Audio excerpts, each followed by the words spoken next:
once you get to work.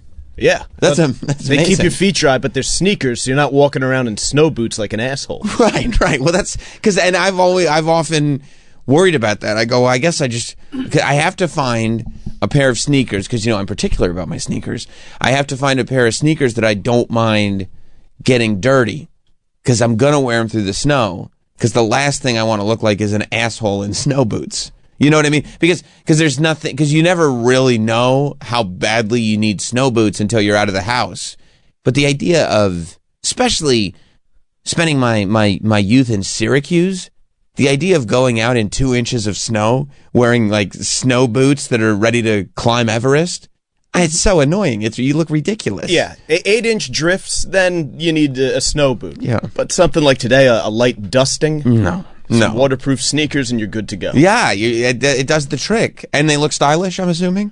They're like a trail style. Okay. So if we were working in the Pacific Northwest, they'd look a little bit more appropriate. I see.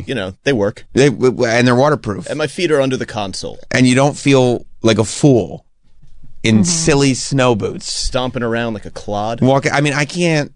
To me, walking around in snow boots unnecessarily is like wearing a scarf when it's not. First of all, wearing a scarf in general to me feels way overkill, way too much. I feel like your neck warm. What are you talking about? How badly do you have to keep your neck warm? Put a hood up. What if you need to protect your vocal cords for a big Broadway performance? Well, if you're a Broadway star, if you're a star of Broadway, then sure. What if you just like to be warm? You wear a scarf? Yeah, when it's checks appropriate. out. That checks when out. Appropriate. You strike me as the type that would wear a scarf. Everybody wears a scarf. Who is a girl? Troy, I wear scarves, yeah. Yeah, right? Danielle, because she's I'm she's not a girl. Fool. I'm not a fool. I spent so much of my teen years, you know what I mean? Like not wanting to wear gloves, not wanting to do that. That's because cool. I wanted to be cool, but then I was freezing. So now I'm like, you know what? I'll make it stylish. That's my daughter. No coat. Yeah, no. No coat ever. But she probably looks done. awesome. She's like, I'm fine. I'm going to school. It's warm in there. I saw Rob O'Neill, who killed Bin Laden. Yeah. He was walking around in New York City in a T-shirt yesterday. Okay, but Roland walks around in shorts. Like, okay, well, Roland's there's two sides to every coin. The same man. Roland's a special case. Troy scarf. No, I have testicles. Thank you, Troy. You understand what I'm saying? Are lower. The scarf is up here. I mean, when I see they have nothing to do with each other. When I see a grown ass man walking around in a scarf and snow boots, I'm like, okay, what are you living in an igloo? Oh, cool. You really got to trek through the whole snow. I'll let Timothy Chalamet know what you think. Well, he wears. That's a style thing. It's just different if it's a style thing as opposed to like. All right, I'm doing it for style. You're not doing it for style. Is that why you wear those Kendrick jeans? Is that why you took out your flares? Yeah, no, I could never. I feel like I'm really on the wrong side of history with a lot of things in here lately. You didn't know, and that's not your fault. Guy, yeah. Scarves. Well, it's not that you're blowing bubbles. Oh, I forgot about the gum Let's thing. not even go down that lane. Isn't it amazing how quickly we figured out that Travis is a wiener? Like that's all wiener stuff. I'm not a wiener. Like going like, oh, I love insurance companies, and I love. That's not what I said. Yes, you did. You said I love insurance companies. I love to wear scarves, and I can't blow a bubble with. It's like or ride a bike. And you I can't can ride a bike. bicycle. I don't know where that came from. I can ride a bike. I'll ride a bike right now. Incorrect, because I polled the audience, and I got many replies. And they all said, by the way, I listened. There's no way Travis can ride a bike. I had people coming up to me IRL. I don't think that. In person. And they went, by the way, there's no way that dude can ride a bike. I said, I know. I know that. He's not fooling anyone. Plus, his scarf would get caught up in the spokes of the wheels. You know what I mean? It's not that long. Oh, I like when my scarf travels behind me, like you're in that British book, The Snowman, hoping your snowman doesn't melt away. I love a good scarf. Of course you do. It's not surprising. That checks out 100%. It keeps me warm. I'm on a boat. If you said you're not outside on the boat, I know. It's like he's like out on the Titanic. He thinks like he's at the front. He thinks he's Jack. He thinks he's Jack. But you know what? Jack would never wear a scarf because he was a real man in steerage. He couldn't afford a scarf. Exactly. He was in steerage. You're like Billy Zane. Billy Zane would wear a scarf. And Billy Zane is a cool motherfucker. Yeah, with his eyeliner. With his eyeliner and his wig. You don't think Billy Zane's cool? No. Come on. The Phantom. Now you're just telling lies. The Phantom is the worst of all superheroes. No, Billy Zane's not cool. I mean, now he's kind of cool. But then, no. No, first class Billy Zane. No, you know how Billy Zane's not cool? He got his chick completely taken away from him by a poor dude. It's like, hey, would you want to hang out in first class in the Titanic? No, I'd rather have sex with this poor kid in this parked car downstairs. Love knows no class. There was no bounds. Well, the annals of adult films are filled with scenes featuring, bored rich housewives being serviced by plumbers, TV repairmen, all sorts of blue collar. I didn't even think about that. Yeah. Yeah, no, you're right. All those documentaries that Mike watched. That's right. That's how love finds a way. The pizza delivery industry was booming. It really was. It really was. Yeah, no. I would never. Just kidding. I don't wear scarves. Okay, good. I was worried for a second. Actually, my snow boots are in the bathroom right now. The bathroom? Of this place? Because I literally, funny you guys say that, like, my sister went to Syracuse, and Nice. so my mom Smart forced girl. her to buy boots like that, and my mom literally left me a letter this morning that said, please don't wear your Converse. Please wear these boots. Aw. And I had a feeling, I was like, if I walk into the studio with these boots on, No. no. So I changed it, wouldn't be and they're respected. actually in the bathroom. So wait, you now. left them in the... I did. They're in a bag, and I'm hoping that they don't get stolen or just taken away. But Somebody's, well, you're going to have to be very slick about it, because I'll tell you the way this company works. Somebody's going to walk in the bathroom and, one asshole wore boots. It's like 2 inches of snow. That's so lame. Just put them in the office. We have a whole office. No. Because You you put him here. Someone... because we'd know. well, We'd yeah, know. that's what I mean. I wasn't going to reveal it, but this was the first conversation, and I was like, I can't keep this to myself. We'd know. And I'd walk in and I'd go, whose boots are those? I like how Danielle's like, I wasn't going to reveal that I wear snow boots. However, the first thing I'm ever going to say on the air. That's right. Well, this is an environment of truth telling. I can't help it. I would be know. kind of concerned. I mean, Facilities has been known to just throw things away. Yeah, you might want to go get your Yeah, boots. like in Should I all go do honesty, you that, might like, want to go right yeah, now? yeah. They probably will. It's good that I said it. It Everything is happens good. for a reason, It We're is. talking about this for a reason. They clean Very those bad. bathrooms all the time. They do. Yeah, one time they threw out coffee that was still full In and a clearly refrigerator. new. Yeah. And the cleaning lady's your size, so she might be like, ooh, new boots. Oh, that's true. That's true. Why are you saying that the cleaning ladies are not No. trustable? I don't think that. I think that that's a fair thing. If I saw a nice pair of snow boots in my size in the bathroom, And you needed them. and I go, it's snowing outside. These are mine now. Yeah. 100% mine. Finders keepers. It's a public bathroom. Anything goes. Anything goes. If you leave it in the bathroom, It's for anybody. if it's your size. I mean, I'm not going to take boots that aren't my size. I'm not a maniac, but if I saw a couple of 10.5s in there, yeah, You're like, oh, these are dope. I'll take these. I mean, can you imagine if I walked in and saw sneakers in there and somebody was like, oh, yeah, I'm going to leave these in the bathroom? Well, That's so weird. they're not going to be here when you get back. These are mine now. I would never just leave something in the bathroom. No, I wouldn't either. That's a really weird decision to make. I couldn't tell if she did that by mistake, like she forgot Like, them, or I forgot my shoes. this is where I'm storing. We have an office. I wonder My if she was boots. like, she took them off while she was taking a dump and just put them aside. Maybe, and then she was so focused on the dump. And then Do she's you like, think I she gotta left go. them in a stall Well, yeah, I would think so. That's how I took it. or like under the sink? That under the sink is weird. Under the Real sink, there's weird. cockroaches. Yeah, Maybe there's a foul smell to them, and she didn't want to bring them into the studio. We have an so office. she left him in the shitter. That way she could blame the smell on something Plausible else. deniability. Yeah, like we I don't have know a why. whole office. That's what I don't understand. That's true. And now when she brings the boots in, she's like, "Oh, that smell must have got on them in the bathroom." Yeah, that's a strange place to leave them. Or It- take them off. But I mean, anything. I mean, like, why wouldn't you at least come into the studio and sit down? well, because you guys have a wiki feet vibe about you. She's No, not.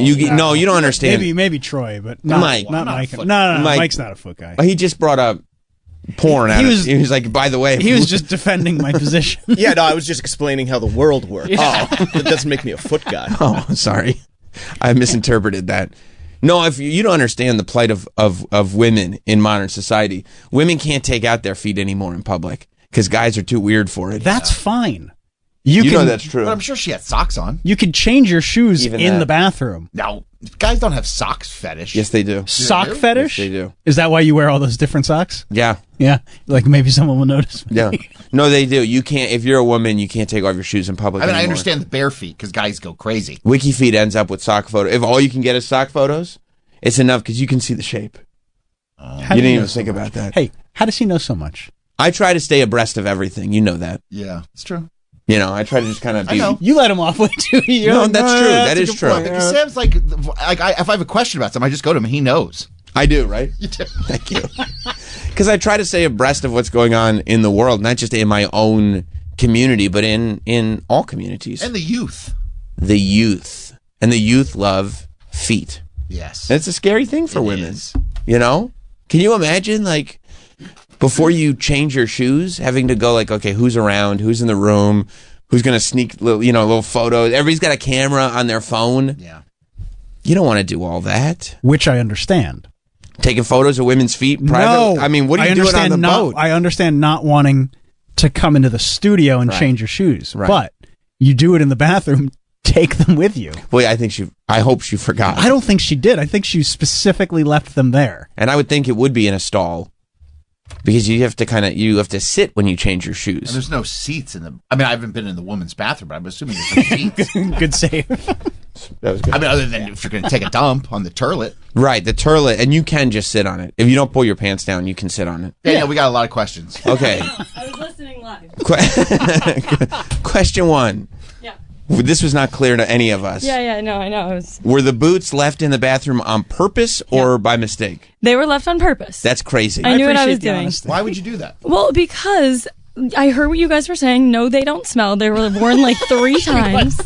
And you're so right. Like And by the way, if they do smell, it's the bathroom. It wasn't like that before. Right. They were in the bathroom. And no, okay, also, they're not in the stall. Like, I don't know about your bathroom, but we have like this little vanity area. Whoa. Yeah, with like cabinets and stuff. What? And so Whoa. it's nothing crazy. It's like obviously for like the cleaning stuff, but it's in a bag, and so I put it under there.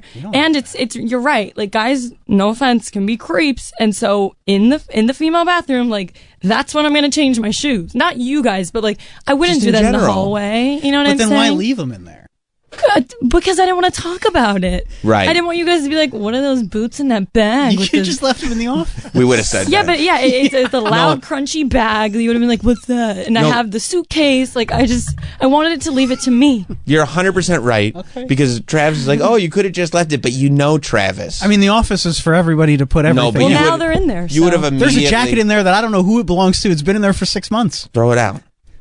I should. You would have immediately come downstairs and you would have gone like this. And Troy, you know I'm right. This is what Travis would have done. Troy, don't listen to this. Danielle left boots in the office. What a weirdo. I mean, the first conversation was anyone who see it wears them happening. is an asshole. So Right. it's like, okay. Right. Imagine Right. I did that and then I have to be like, yeah, ignore that bag in there. But just imagine if first of all, you're in a corporate environment. Yeah. So imagine there's probably, I'd probably say in this building, there's probably 40, 50 women that work here. Imagine if everybody just left their boots in there. It'd be like, yeah, but I figured no one else would.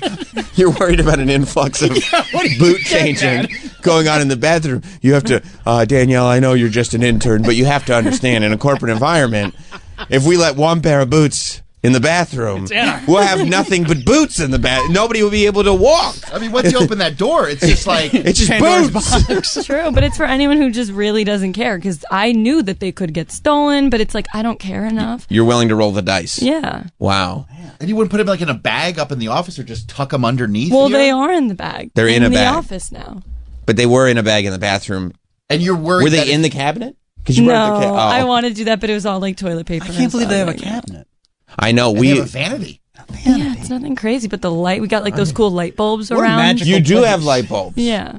Like old Hollywood. Yeah, kind of, yeah. It's that look. Not only do we not have that, the bottom of the sink is completely bare, and very often we are unceremoniously left to find out today's just a rinse day because there's no soap. Because you run your hand under it. And Right. it just doesn't do anything. And we're just sitting there waiting for soap, and we go, oh, okay, we're just rinsing today, I guess.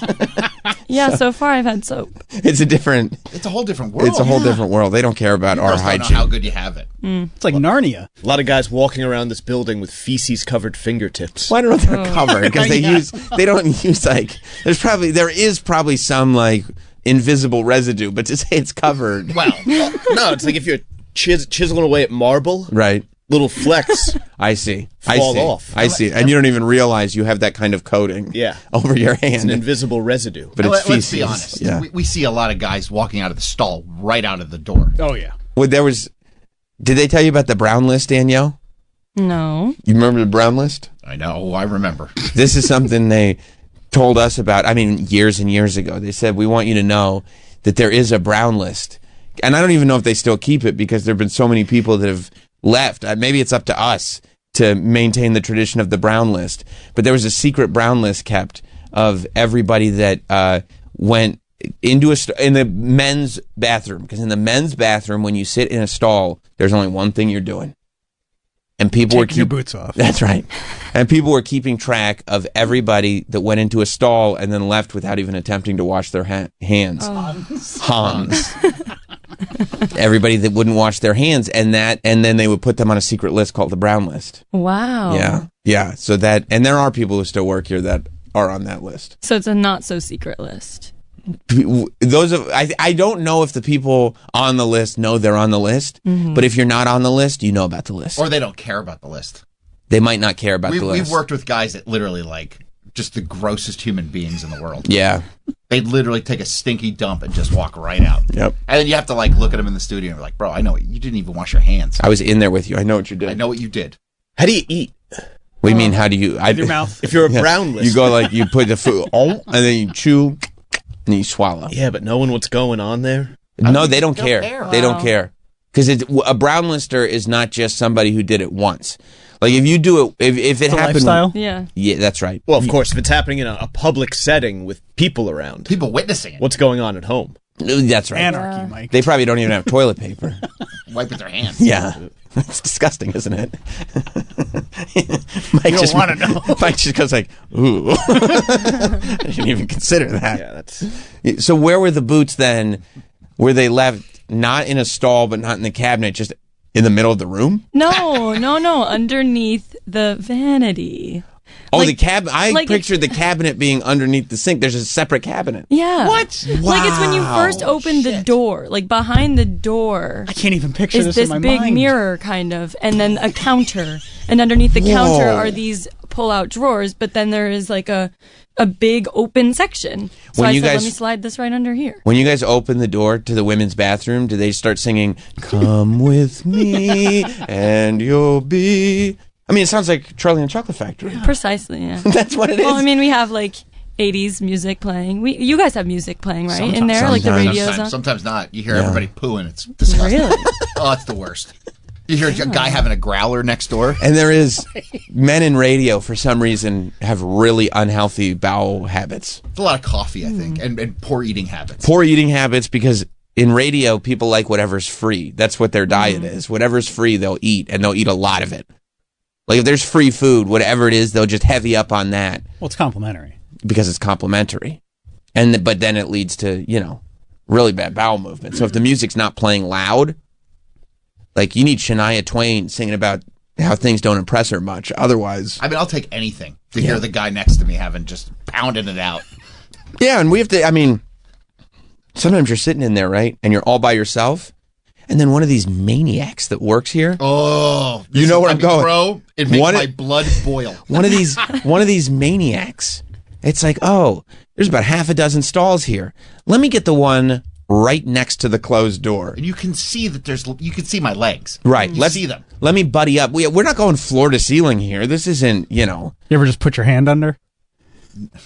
just to teach them a lesson. Like this would, yeah. They go. These maniacs would pick the stall right next to you, and you go, "What are you doing?" I don't know if I've ever had that happen to me. Oh, it happens. People need intimacy. I think. Maybe I'm off-putting. You know what's the best when that happens? So every once in a while, it'll happen where they drop trow. Okay. And they have their ID badge. Oh, and you know. you can see, oh, you're the fucking I know who it cocksucker. is. I know who it is. And you see him in the hall, and you give him like a dirty look, like "fuck you." Right, you do. Of course. And they're sitting there so confused because they haven't seen your badge. So they're like, "Why does Troy hate me?" Because you're the piece of shit that Right. had a crap right next to me. Right. Right. And wearing your ID badge on your jeans, that, You're a turd. yeah. And keep in It mind. checks out. Yes. And yeah, exactly. Yeah, they use the clip thing. Yes. Yeah. Yeah. Yeah. And keep in mind, like, we don't go in with a good attitude because we don't have all the accoutrement in our bathroom. No. Yeah, Like, it's already a hellish space. you ladies, disgusting. you get to go into the lap of luxury. You know what I mean? If somebody says, well, you don't know. You don't understand. This is like when Bill Gates thought pizza rolls cost $78. Like, you don't understand You don't know how good you have it. how good you have it. Although women can be gross too. That's true. I mean, women have no problem bombing I mean, pissing and shitting all over the seats. Kenny, am I right? She sounds angry. is there piss and shit all over the seats in I there? mean, In not public, here. not here, because we have a great janitorial You're saying, staff. you're saying at home they do that? No, in like No, other you're public right. Yeah, settings. what are Like you talking Target about? bathrooms are always the worst. Yeah, Target bathrooms. Look at the clientele in a Target bathroom. What are you talking about? Yeah, Target rules. What are you talking Target's about? great, but if you have to shit and you're going to the Target Well, bathroom, sometimes it's an emergency. Yeah. Sometimes you're out running errands. I love that you think generally it's people going like, oh, I got to take my morning dump. Better make my Target trip. I like the bathrooms there. Hit the Starbucks that's in Target and then go right to the Target bathroom. Take it Troy, with you you. got a weird view on the world. It's just, I get I'm it. very specific about pooing. No, I know. can tell. You're really passionate. It's important to you. Enjoy pooing. No, I got it. And people will strip you of that enjoyment, won't they? They will. And they'll get on my last fucking nerve. It's not a right thing. It's not a right thing. There's bathroom etiquette. I will say that was like, again, going back to college or whatever, when you go to, on campus housing and there are girls that live together and it's just girls, their houses would always be the most disgusting. Like nobody's doing dishes, like everything's piled up, there's junk everywhere. It gets very gross. A lot of times women will do a really great job of presenting themselves outside. And then once the curtain gets pulled back, you see all the just disgustingness. And they all got their periods at the same time. Well, I don't know if they're like, I don't know if it's a period thing. They're I in don't sync. When you live with other women, I they know, get but that in sync. doesn't make it more disgusting. Like they're not Well, just letting it go all over the It's place. just a bad time of month for everybody.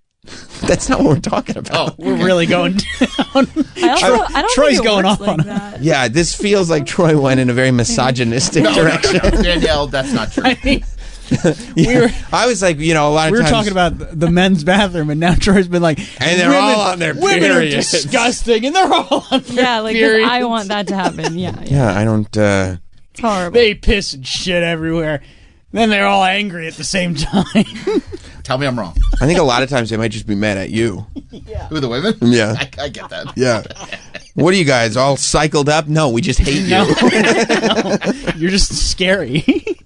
Hot Dog is chiming in. He says, when I was cleaning restrooms, I love that he says restrooms. He's such a classy guy. When I was cleaning restrooms in AMC, the women's restrooms were consistently the absolute nastiest and dirtiest. Yes, the AMC women's rooms. I feel like that's still a self-selecting population of people who shit at a movie theater. Yeah, that is true. You're between Act 2 and Act 3, and you're like, you know what? Let me go outside and take a dump real quick. It could have been done at home. It could have been done at home. Or you could probably, what are you going to... I know movies are longer now than they used to be, but still, 2 hours? You can't wait till you get home? What if you're seeing The Brutalist? The Brutalist, The Brutalist is how they describe the bathrooms after that movie. Yeah, that's true. If you're in there for 4 hours, I get it. It's like, oh my God, this is only intermission? I better go right now. Al in Florida. What's up, Al? What's going on, guys? Yes, I used to work for a now closed retailer. One day I had to pop in the bathroom, and in one of the stalls, I hear this guy just like singing Elvis while he's dropping bombs. What was he singing? And then all this, Do you know what song it was? I can't remember the song, but it was definitely Elvis. Definitely Elvis. Only fools. And then all And then all of a sudden he says, "I'd like to thank my hemorrhoids for ruining my fucking life." Just blasting it out there. So I got to see who this is. So I step out of the restroom and I just wait. Ends up it's one of our salespeople. What? Yeah, one of our employees. And when he was singing about his hemorrhoids, when he was shouting about his hemorrhoids, did he know you were in there, or was this just something that he did? I don't think he cared. Wow. I really don't think he cared. I don't know if he knew I was in there, but I told him after the fact. I don't think he really cared that much. He just wanted to express his displeasure for his hemorrhoids. His plight that he was dealing with. Also, Exactly. of all the musical artists to sing while you're struggling on the toilet, Elvis is the worst pick. Well, he Ever. did die on the toilet. That's what I mean. Like, why would you... if you're struggling on the toilet, think of anybody except Elvis. That's probably why Exactly. he I found thought out of after the fact he does. He is like a lounge singer too. He does like gigs around local bars and stuff. So he's kind of like, I guess, incorporating his second job into his first. But yeah, Had to get his practice in. Thank you, Al. that's right. You bet. 866-969-1969 is our phone number. 866-969-1969. Steve the therapist in Connecticut. What's up, Steve? Steve, you there? Nope. Oh, that's a shame. It must be something with your parents or something like that. You know, because he's a therapist. I was going to ask him to help analyze everything Troy's going through, to tell you the truth. Yeah, and you know what else about women? No, we're talking about bathrooms. We're not talking about women. Bathrooms. Oh, sorry. Sorry, I didn't follow the conversation. I got sidetracked. That's all right. That's okay. It's fine. It's fine. Yeah. Yeah, well, I'm glad you got your boots out of there. Thank you. It's probably a big relief knowing your boots are going to be waiting for you. Yeah. Are you so you wear Converse? I was going to say canvas and Converse. Canvas Chuck Taylors? Mm-hmm. Yeah, they don't bode well in the snow. But you still want to be cool once you get here, right? Yeah. I get it. You got to get some of those waterproof sneakers like Mike. Like booties for them. What are you talking about, booties? Like, you ever see like those, like sometimes people put like plastic bags over their shoes? You think she should walk around in plastic bags? So the issue here is I want to make sure I still look cool. Have you tried plastic bags over your shoes? Have you tried looking homeless? Yeah. I don't think that feels very like bad mom suggestions before school. Like, maybe if I'm a poodle. Yeah. This is not derelict. Yeah. Derelict. Yeah, Mom, I've been having trouble. Noe's been kicking my ass at school. Hey, why don't you put plastic bags over your sneakers? That is a thing. I mean, some people are so obsessed with keeping their sneakers clean that they will wear plastic bags over them outside. But at that point, I think you've defeated the purpose of having cool sneakers. Yeah. What's the point? Because they're in plastic bags. That's like those people that have plastic over their couch and just Right. keep it there. Right. Like, what's the point? Yeah. Is that still a thing? Well, like my wife I mean, I know it was like it's an old people thing. Yeah. Audrey from Little Shop of Horrors put plastic. That was her dream. She wanted plastic on the furniture to keep it neat and clean. And She your wife sang does about that? it. Huh? Your wife does No that? plastic. She puts a blanket over the couch. That's different. And then I'll like be on the couch, and every now and then my shoes are still on. And she'll No, go, not every now and then. Like every day, you're a weirdo. And she'll go, "Why you got your shoes on the couch?" I go, "This is why you put the blanket on. Like, relax." That's not why she puts the Talk blanket about on. me being weird. That's a fucking weird thing to do, dude. Yeah. Okay, I'll tell you what. I'll take. It's so weird that sometimes I leave my sneakers on, and you hate women. I don't like that. You're taking me out of context. No. I am taking. To be fair, I am taking you a little bit out of context. No, that's weird. Okay. Danielle, do you think that's weird? What? Sam he walks in the house after he's been walking all over New York City, walks into his house and puts his walking feet anywhere. Like, just, you're inside your house. Well- But New York City's especially gross. Yeah. There's like bum urine everywhere. Yeah. There's rat feces everywhere. Why are you pissing on the street? And then he comes and he puts his shoes on his couch. Like on He the doesn't couch? take it. He doesn't take his his shoes off when he walks in the house. I go full Rick James. Yeah, I would take my shoes I go, off. fuck your couch. Everybody takes their shoes off when they get inside. You're a psychopath. People do walk into my house. They go, "Is there like a shoe rule here?" My wife is like, "Yeah." I go, "No, no, there's no The shoe rule is no rule. there's no shoe rule here. I don't. We're in no. Just take your shoes off. Shoes Do rule what's comfortable. is Yeah, the rule. shoes rule. Yeah, yeah. Be comfortable. You like your shoes? Leave them on. I like your shoes. Have fun with it. That's so weird. Floors get cold. You step in. Oh, We're slippers. Fuzzy socks. what socks? Fuzzy socks. Oh, fuzzy socks. I mean, you know, the Or kids are slippers. running around just spilling shit. You step inside. All of a sudden, Kind of a your madhouse socks you got wet. going on over It's a madhouse. It's a madhouse. Okay, you don't understand. It's a carnival every day in my house. There's children everywhere you see. I go, another one. I don't know where they all came from. They keep putting on Kenneth Babyface Edmonds. More kids show up. I can't do anything about it. It's so weird. And to leave Plus- shoes on with the excuse of like, oh, my kids spill things. They spill sometimes. things. You don't want to step on Legos or melted ice or it's terrible. Plus, with these kids, there's always an emergency. You got to be ready to go How many emergencies you got? daily, Okay. many a day. There's so many kids. Oh, guess I'll just keep my shoes on. That's what I say. Whoop, I'm in the house. Guess I'll just keep my shoes Why on. don't you just switch to like slippers? Because I'm not Mr. Rogers. You This should is where do, we like, started. Your indoor house shoes. Yeah, indoor shoes. That's a great compromise. My wife That gave- would make Troy happy. My wife gave me like house shoes. Yeah. I was like, okay. I mean, I don't know what I'm gonna do What with am I these. gonna do with but these? That's what I said. Yeah. What about my piss and shit shoes? Yeah. No, I just wear the piss and shit shoes everywhere. I go, come on. What is this? The Taj Mahal? Let's relax. Yeah, she's trying not to get her house dirty. Well, good luck. All the germs. Oh, the germs. He doesn't have to worry. He's like 10 times vaxxed. I get vaxxed every 3 weeks. Okay. Just I so get- you can have your shoes on in the house. I get the It's like, subscription Jess, you don't plan. understand. They send me the toothbrushes that you get I get a new toothbrush head. I get it from Quibi or wherever. I get the Dollar Shave Club. I get the vaccine. I get them every 3 weeks. They come in. Good for you. Yeah, Taking care of yourself. I know. So you can wear your shit and piss. So I can wear shit and piss shoes, lick the bottoms. Mike in Toronto. Yeah, you guys are talking about so many things. I forgot what I called about. I will say that indoor shoes changed my life for the better. I highly recommend it. When we had a kid, and I had to be up at night walking that baby around him, and got hardwood floors, got myself some indoor shoes. Saved my life. You know what I called about was you were talking about earlier. Remember, you guys were talking about bathroom stalls. Oh yeah. I remember. You ever have guys talking on their phone while they're on the toilet in the stall next to you? That really grinds my gears. Yeah, That's weird. Yeah, it's annoying. And that happens here. It feels like it's a real power flex. Yep. You know, where people feel like their business is so important, but it's also very rude to the people you're on the phone with, because anytime when you're on the phone with somebody and they're in the bathroom, you can hear the echo. It's very obvious when somebody is in the bathroom.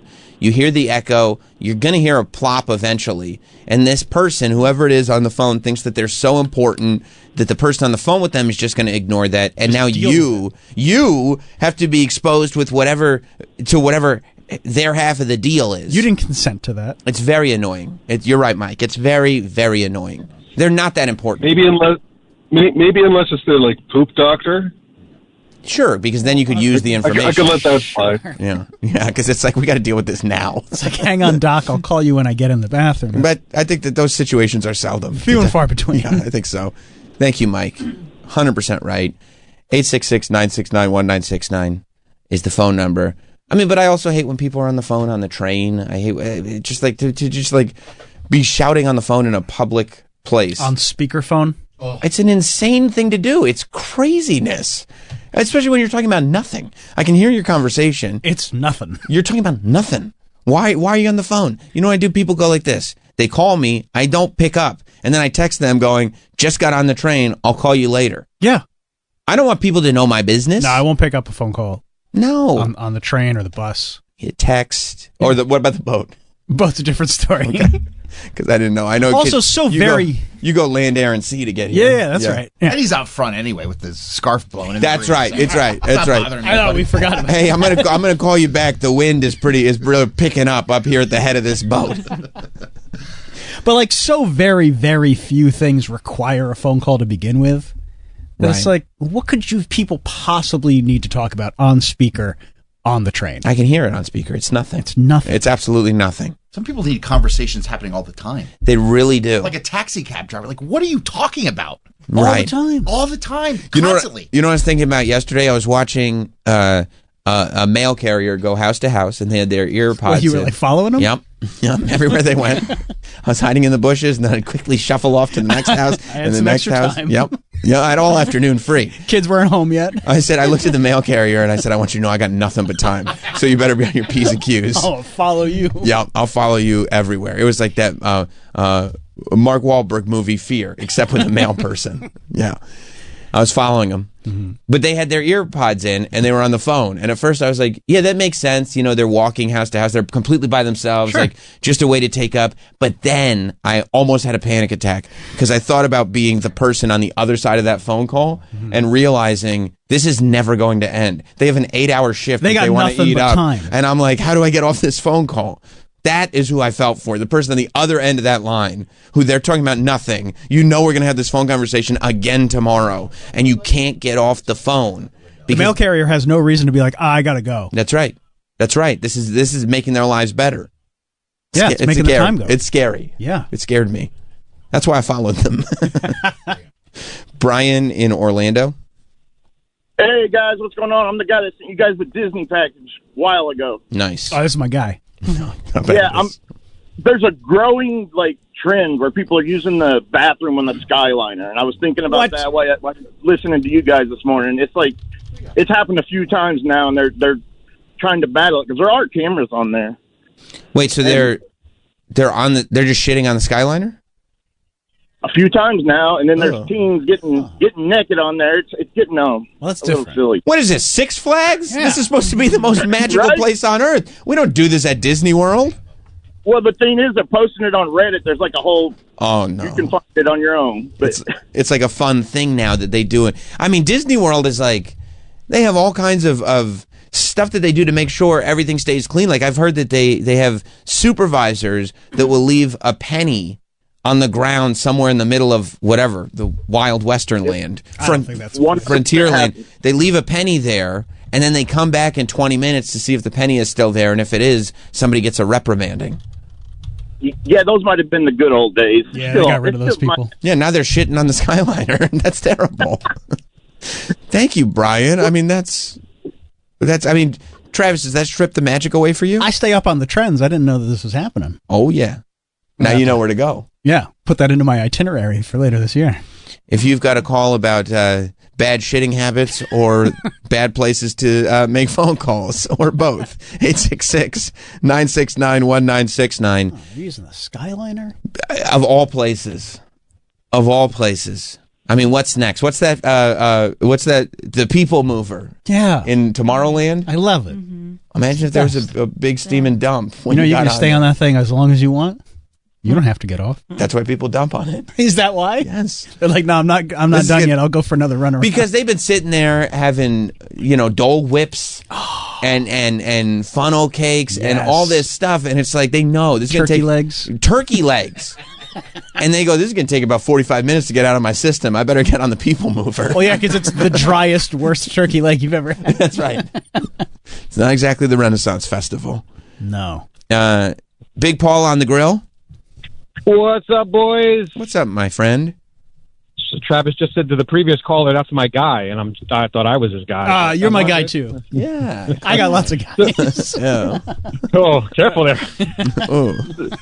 So, hey, I want to just apologize to most of the listeners in the tri-state area because my previous career before marketing, I was in telecom, and I'm probably responsible for selling at least 50% of those Nextel walkie-talkie phones those were back the in the shit. day to people who used to stand there in line on speakerphone with the walkie-talkies chirping the whole time. Dennis Franz had one of those. Well, that was when you knew. Yeah, that was like the coolest thing. Remember when That was cool. Cameron had a pink Nextel to go with his pink jacket Yep. and everything. Yeah, Nextels were the shit. I never had one. I wasn't cool enough. No. I didn't have a razor either. Oh, you suck. Well, I didn't have one. Everybody had a razor. I didn't have a razor. I didn't realize we were dealing with a total idiot. Well, you suck, dude. I got to stop sharing. Yeah, razors. I mean, Go if you, straight to BlackBerry?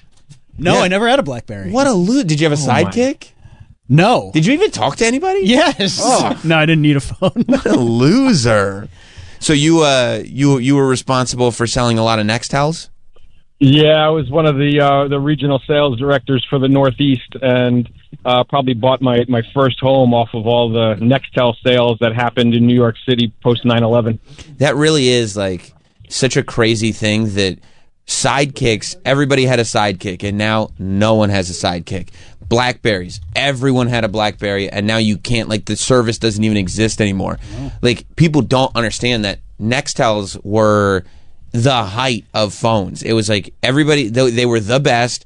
Everybody had a Nextel. That chirping was going on everywhere. There was chirping in movie theaters. There was chirping everywhere. That walkie-talkie technology was, I mean, everywhere you went. Yeah, one of my roommates had one. And now not only is it nowhere, people don't even remember it ever existed. No, and now it's considered that what you were doing is insanely rude.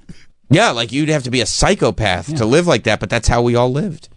Well, the technology still exists through the Apple stuff, right? Like, so the Apple Watch you can use as a walkie-talkie too. But I think there's so much fatigue over the Nextel stuff in the past. No one wants to use it. Nobody would do it. Yeah. Thank you, Big Paul. You got it, man. Barbecue at Sam's house this summer. Woo, we're doing it. We're doing it. As long as I get one of those big green eggs, maybe I actually will do it. Yeah, I wanted a sidekick bad, dude. I wanted a sidekick bad. I never got one. Yeah, I don't know. I just had different phones. Yeah, because you didn't have anybody to text, so you didn't mind the three number thing. Well, I had the Nokia that everybody had. Yeah, that's right. You were the Snake Master. Did they call you the Snake Master because of your Nokia, or was it something else? That was before I got the Nokia. Okay. That was high school. Watch out, here comes the Snake Master. You remember when they called him that? Oh, of course. Yeah. And then I had something that was like a BlackBerry. I don't Temu BlackBerry? Yeah, I mean, no, but it was the first phone that I had. That was it like the Motorola thing that had the keyboard on it? Yeah, it was like square, right? Yes. Yeah, I remember that. And I was one. like, oh my God, it doesn't get better than this. The Razor. No, he wasn't didn't. a Razor. You were taking calls? Oh, sorry. He never had a Razor. I didn't have a Razor.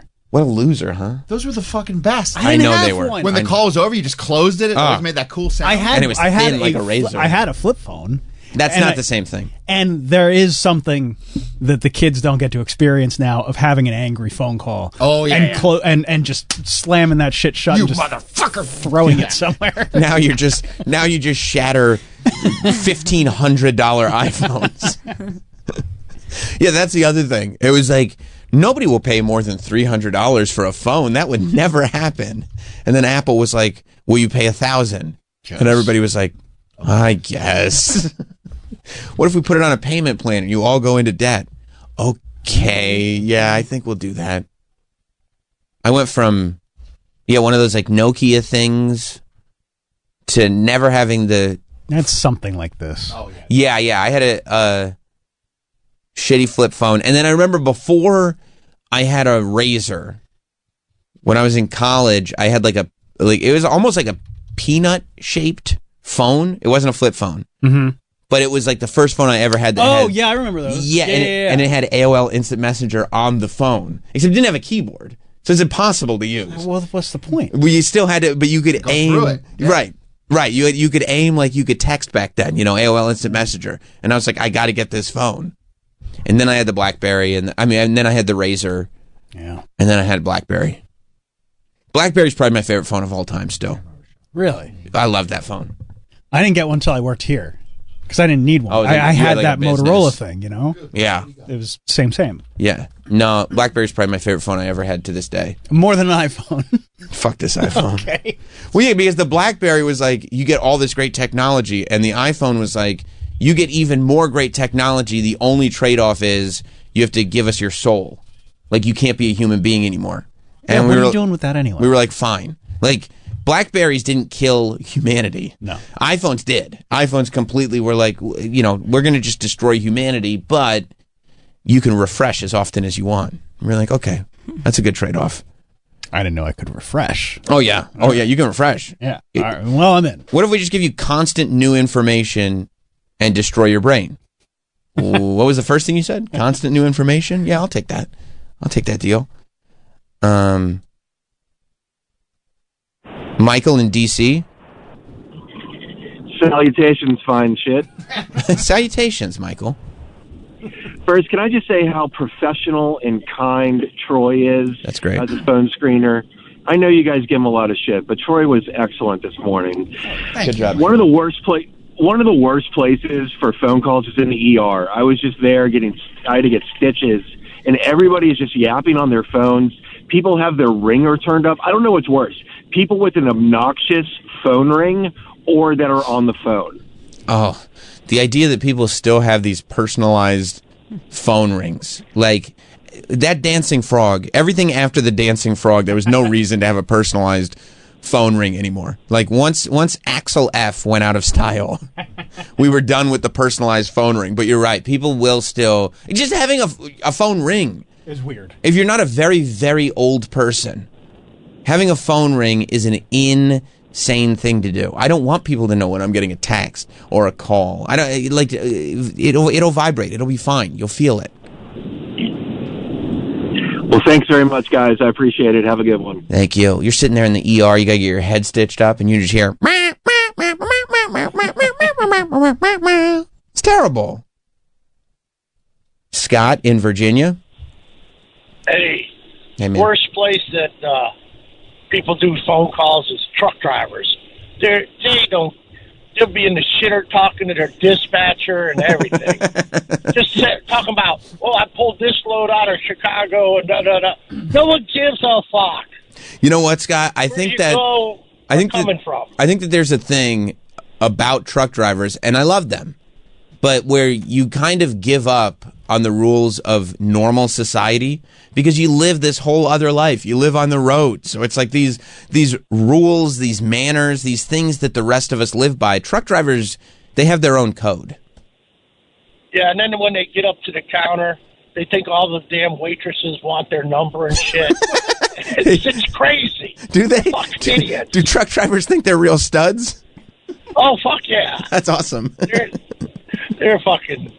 All right, I'm punching out, boys. All right, thanks, man. I mean, there is something, too, like just spending all that time by yourself in the cab of a truck. Like, nobody is there with you. Nobody is there. Like, you're going to start having these crazy ideas, and nobody's there to bounce them off of. So you're like, you know what? I am going to do it. I can't imagine the decisions that Troy would make if he were a truck driver. Because he would just come up with something, and there'd be nobody there to be like, this is a bad idea. Yeah, and I'd be on meth. Yeah, you'd be really? You'd be methed out. Bro, you'd be geeked out of your head. Gotta go. Of course you would. Why would you be on meth? Because that's what truckers do. Not all of them. I heard that there are truck drivers that do this. I'm a truck driver now. I should do this. Yeah. Right? I guess that's what I have to do. I'd be all geeked, looking for lot lizards. That's right. And you wouldn't understand that like the culture has changed. So you'd be going up to waitresses thinking they're lot lizards. It'd be a mess. And even if there was a lot lizard, I'm geeked out of my mind. So she's like, I gotta get away from this guy. Right. This is scary. This is really scary. Jonathan in Connecticut. Montoya, por favor. ¿Por qué? What's up, guys? So I've always been hyper aware. I've noticed a lot of the times it's sometimes people from other countries are calling back home to have different time zones, and they usually just stay on the line.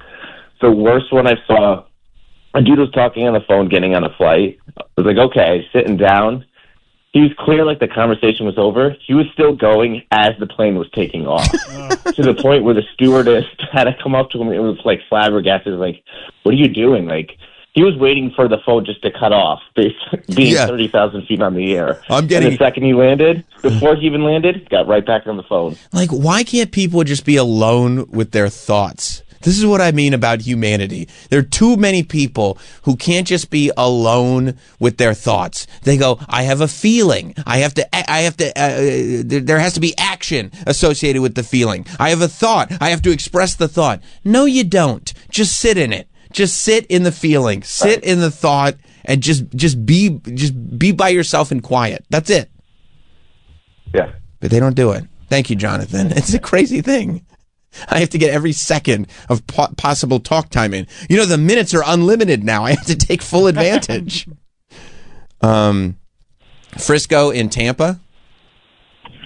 Yeah, I used to work at Circuit City when I was in college, and a coworker of mine was having an argument with his girlfriend as I was taking a really loud shit, and he was trying to have this like very serious argument. And every time there would be like a pause, I would end up making a really loud fart noise, and he'd start laughing. Are you laughing at me? No, there's funny farts happening right now. Anyway, back to what we were saying. Exactly. At the end of the phone call, he was like, "You nasty motherfucker." Thank you, Kevin. It's real hard to get out of stuff like that. Why can't I drop him? Oh, I was clicking the wrong thing. Thank you. Thank you, buddy. It's really hard to get out of stuff like that because there are a lot of times where you're in a fight with a girlfriend or a wife or whatever, and they don't understand that, like, funny sounds from the bathroom, regardless of how serious the fight is always going to trump whatever you're talking about. Like, the fact that, like, he got into a serious fight with his girlfriend and immediately hangs up, and he's got to go, like, we got to talk about what you're doing in that stall. Like, that is where your brain goes, right? Yeah. Yeah. I remember one time I was yelling at... I was yelling at my daughter. She did something. She was like 4 years old. Yeah. I was yelling at my daughter. It's okay. She was very young. Well, I mean, it goes to the story. She was like 4 years old, and I'm yelling at her, and she just cuts a fart. and we just both start cracking up. Yeah. Like, that was it. No one, no more mad. Right. Couldn't even hide it. Like, I tried so hard for like a split second to be like, don't acknowledge that. You're going to lose. You're going to lose what you're doing. There's no lesson to be learned here. We're done. But we were done. Yeah, you have to acknowledge it. It was over. Yeah, it was hilarious. I'll be trying to reprimand my daughter. She's 5. And she'll say something about butt cheeks, and it's like, yeah, forget it. She just said butt cheeks. It's like, yeah, of course. Like, it's a funny thing you just said. I'll teach you the lesson later. Yeah, whatever. Yeah. Next time you do it, we'll have this conversation. You still bring up butt cheeks. You figured out how to get. Don't do that again. Don't do that again. Because it's such an easy cheat code. It really is, and they figured it out quick. Yeah. Kevin in North Carolina. Good morning, Sam. How are you? Good, Kevin. How are you? I'm good, man. I'm good. Riveting conversation so far this morning. The reason I'm calling is when Jim left, I called in when you guys didn't know what you wanted to do, and I was like, well, how about getting like Soder back on Faction Talk? And as you know, Sam and Soder sounded good. You shot it down. I don't think I should. And I was Kevin, like, okay, Kevin. Soder left the company. Why would he come back? Yes, I know that. Let me finish. Why are you killing the vibe, and then bro? I was like, okay, why, well then, Kevin, why are you killing the vibe, bro? I'm not killing the vibe. Bro. I'm just saying, all right, Travis and Troy and Mike are hilarious. Like, why don't you just continue doing the show with them? And you said, well, they don't have broadcast experience. They don't really know what they're doing. Well, neither did you when you started an O&A. What are you talking Look at about, you now. dude? Bro, I don't know what you're talking about. I don't. First of all, I probably didn't say that. And second of all, if I did say that, no, you did. Okay, well, there's a huge chance. That's probably joking. Like, clearly, I've been talking to these guys on the radio we're going into 9 years. I don't think that I would sit there and seriously tell you, I would never talk to these fools. There's no broadcast experience.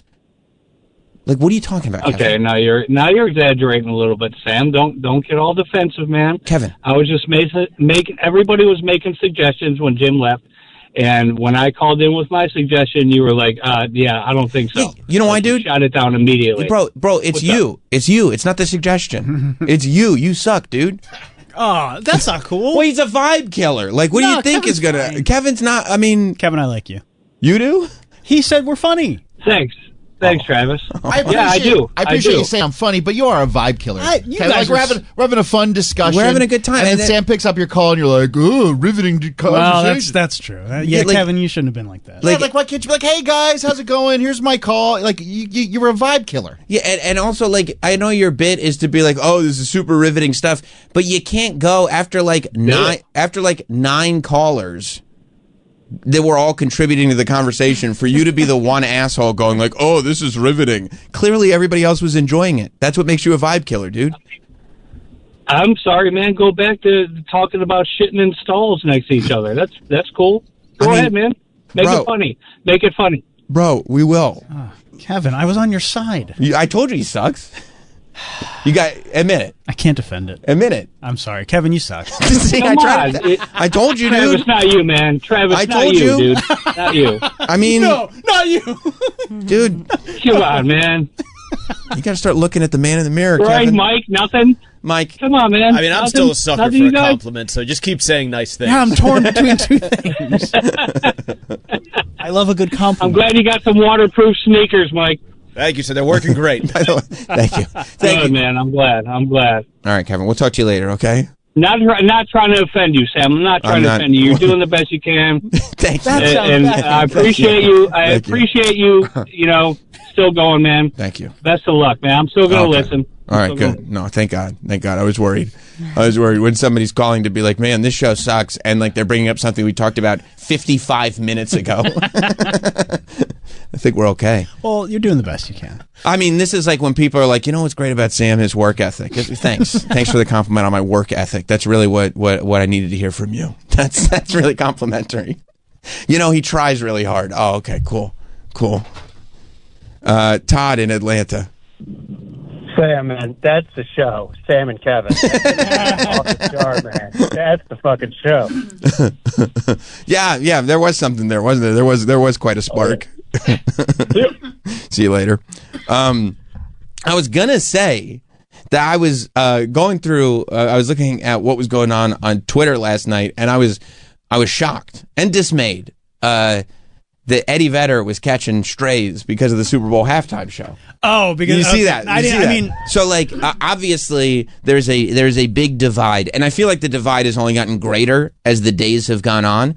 Like there are some people that think that Kendrick Lamar's Super Bowl halftime show was the worst of all Super Bowl halftime shows, and there are some people that think it was the greatest thing that's ever happened. There are some people in the middle, whatever, but a lot of people that are being very, very critical of Kendrick Lamar's halftime show are going, well, I didn't even understand what he was saying. I speak English. I couldn't even understand a word that guy was saying.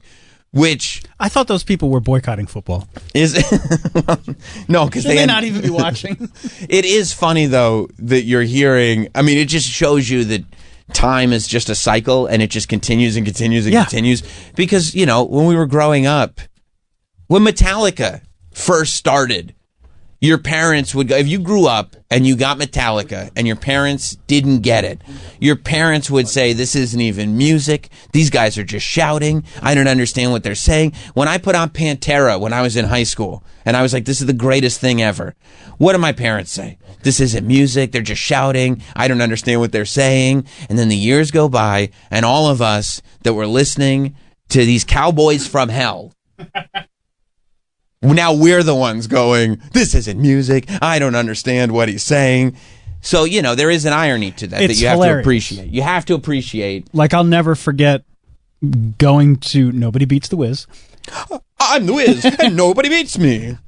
Getting Evil Empire. Right, exactly. By Rage Against the Machine. My mom drove me. We put it in the car, put it in, and she, looks at me like I've got 3 heads. Right. Like, this is what you're listening to? There's something wrong with you. And the fact that, people my age now. And it's really funny because it's the same thing. It's the same thing. And it's politically charged, the same way Rage was politically charged, the same way this is politically charged, the same way that, if you know what's going on, you're like, oh, there's a lot going on here. But if you don't know what's going on, it just sounds like mumbo jumbo. And you don't stop for a second and think, you don't have to like it. I would never advocate that people should just like things because it's new. But you don't stop for a second to go oh, okay, I'm there now. I mean, and that's fine. And that's fine. That's fine. But some people just stop, and that's totally fine. I mean, but to not understand that you're doing the exact same thing. But by the way, for our generation to just decide to stop is especially fine because we have the 90s and the early 2000s.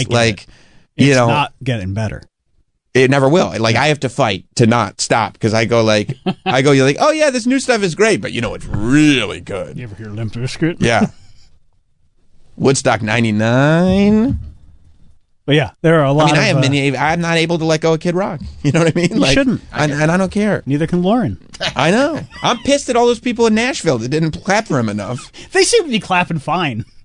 Not enough. Not for the Bull God. We'll get into Kid Rock. We'll get into it. But so people started to, I guess, get upset that so many people were saying that, I couldn't even understand this Kendrick Lamar. So this tweet went super viral and created a major debate where it's like, we can't understand Eddie Vedder. And now I'm like, well, Eddie Vedder didn't need, Eddie Vedder just catching strays because people, didn't understand Kendrick, don't understand Eddie. I understand the argument. And it's funny. But also, if you're Eddie Vedder, you're like, what are you dragging me into this for? The argument is funny, though, that it's like the same people. I mean, the meme is perfect. Of course it's perfect, because I still, to this day, have no idea what a yellow Ledbetter is. I don't know what that is. Oh, you must be too old. And this Pearl Jam stuff, my thing is, it's too loud. All right, let's take it easy. It's too loud. Well, you know what they say. What? If it's too fuck. Let's start from scratch. Let's rewind that. If it's too loud, and it is, you're too old. Oh no! This says white people. I can't understand a word Kendrick Lamar said at the Super Bowl. Also, white people. I didn't even know this was the song.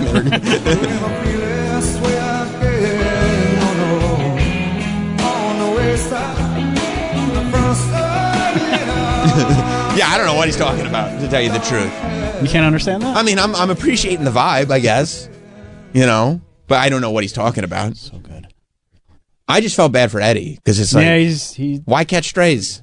Although I get it, like, you know, Super Agent Tony Burton was like, I wasn't 100% sure what was going on at that Kendrick Lamar show. I liked it, but I didn't know. He said, I didn't really know. He said, if I didn't listen to the show, I wouldn't know what was going on. He goes, you guys talking about it, at least let me know what was going on.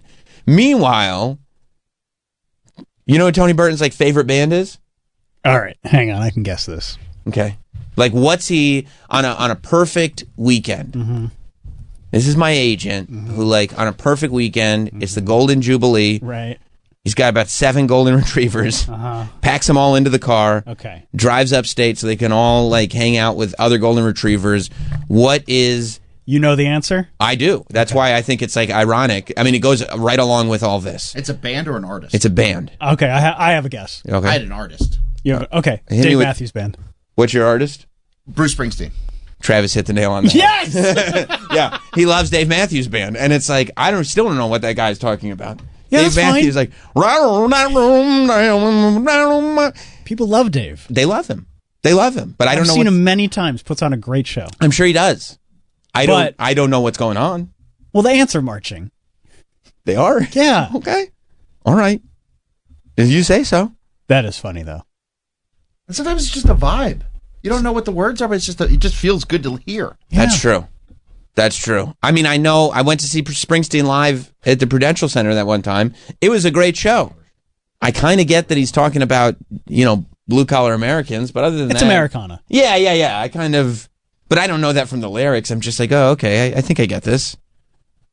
He had to go kill the yellow man. You don't remember that?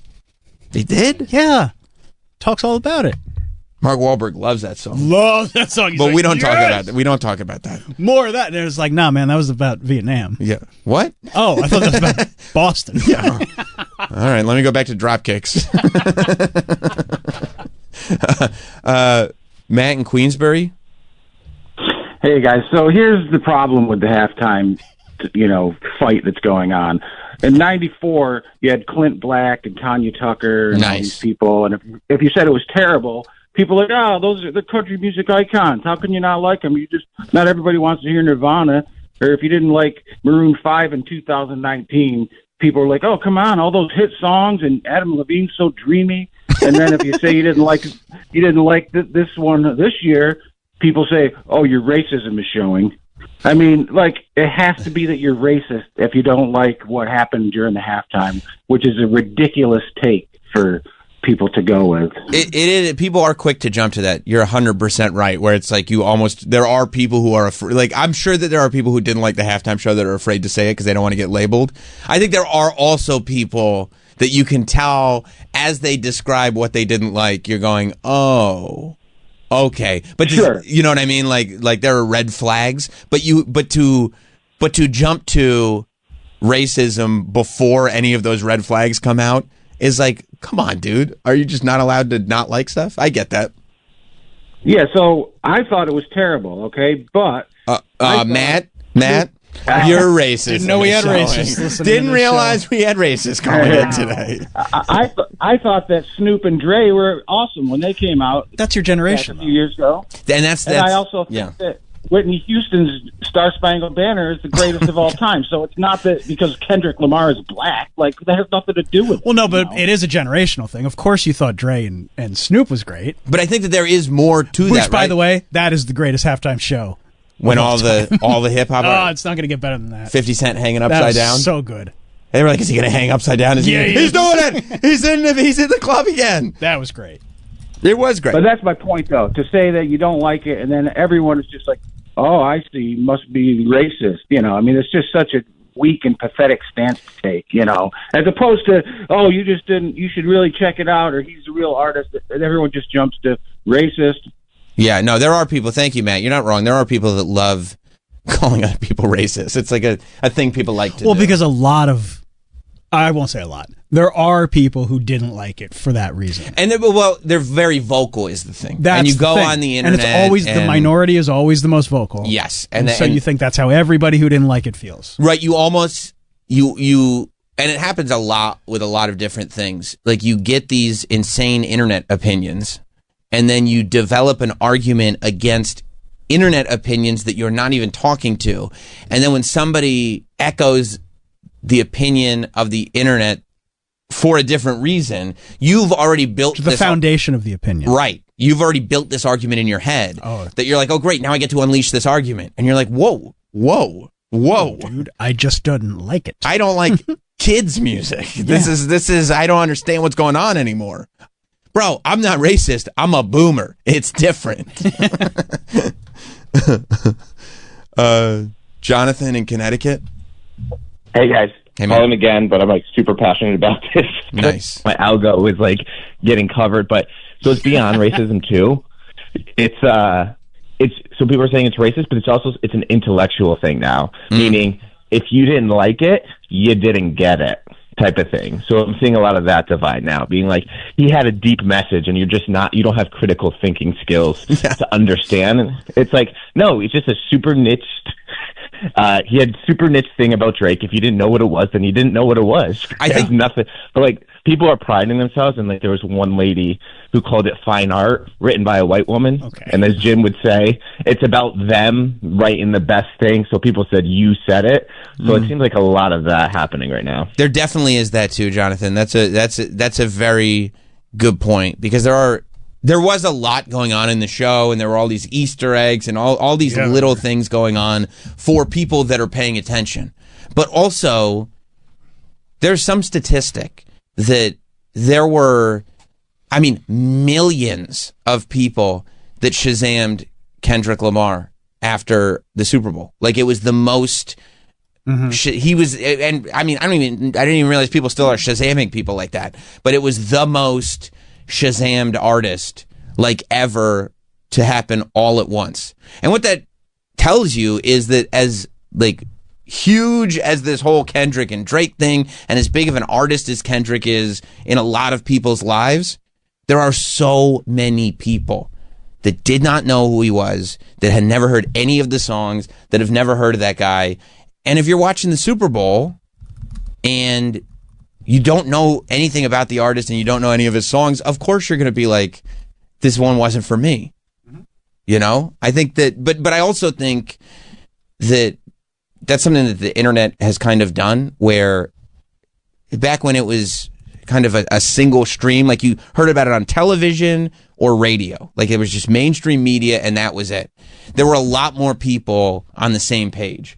Whereas now on the internet, and especially with algorithms, they can be curated and you can find this pocket, and this pocket becomes this echo chamber where no matter how big the pocket is, it's still just a pocket, and they don't want you to leave your pocket. Right. They don't want you to leave there because it's what you're interested in and you're going to stay on the site. But at the same time, people that are outside of it are not getting fed what's in it. You know what I'm saying? So then you come to this thing, and I think that's kind of how even the Super Bowl halftime show has to be now, unless you're going to bring out older artists that are kind of iconic and forever artists. It's not happening. The way that, and it's not because they're not paying people. The way new artists work now is that no matter how big they get, there's still going to be a huge portion of the population that has no idea who they are. I mean, look at like celebrities, right? Like if you go in front of a certain crowd and start talking about streamers, you know, Kai Cenat or like iShowSpeed or something like that, there are certain people that will go, holy shit, there he is. And then there are so many other people that will go, I have no idea who these people are. Yeah. Why is everybody reacting like this? You know, and it's just... It's always going to be like that. And it's always, yeah. And I think it's growing. Like it's more so like that now than it used to be. I feel like it's just more, well, yeah, no, I do think it's more so, but it's also, everything is so elevated because of like the internet and social media that we can all now see everybody's reaction in real time. If Kendrick played the Super Bowl in the 90s, that would have been so sick. First of all, I would have been like, the 90s was awesome and Kendrick's awesome. So if Kendrick was playing in the 90s, he'd be this little kid. And we'd be like, this little kid is fantastic. But like, the same amount of people would have not known who he is. But they wouldn't have talked about it. You wouldn't have heard all about this. Right. They're not going to be writing articles about it in the Star Ledger. I wouldn't have been putting out like a Instagram video 5 minutes after it happened and then looking at the comments to see how people reacted and stuff. And also, you could sleep on it. Yeah. You know, you didn't need... No, now everybody needs an instant reaction. You need to establish your take within 30 seconds of the thing happening. And also, you cannot break that take. Like, you can't think about it and then go, you know what? I was emotional. I think differently now. You can't do that. Nope. Because then you're a flip-flopper. And there's nothing worse you could be than a flip-flopper. You said it. You said it immediately after it happened. You felt a certain way. You voiced those feelings. And now, that's your permanent stance. No backsies. No backsies. And certainly no backseat breaker. No.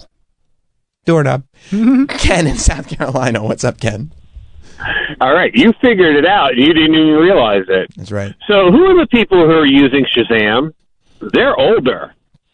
Right. So they were using Shazam to go, who the heck this guy was. Right. Everybody else would have just gone to, Spotify or YouTube and looked up Kendrick.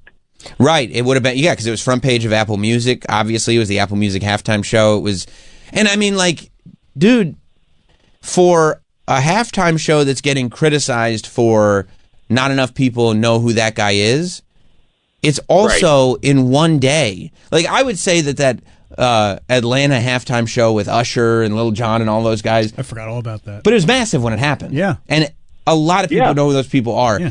Kendrick's halftime show in one day got more YouTube views than that's gotten in its lifetime. Yeah. It's up to like 33 million views in a day. Yeah, I'm an older white guy. Nice. I knew the last, the Usher and that halftime show, and that was awesome. This one, I'd heard of Kendrick, but I couldn't have told you what any music was, and I listened to everything. And yeah, it is if you knew who he was, you loved him. If you didn't know who he was, you were like, yeah, you're breaking up. What was it? There was no pull. Yeah. Right. Thank you, Ken. It's going to happen more and more. It's going to happen more and more, especially as everybody, because it should. That's the natural way of things.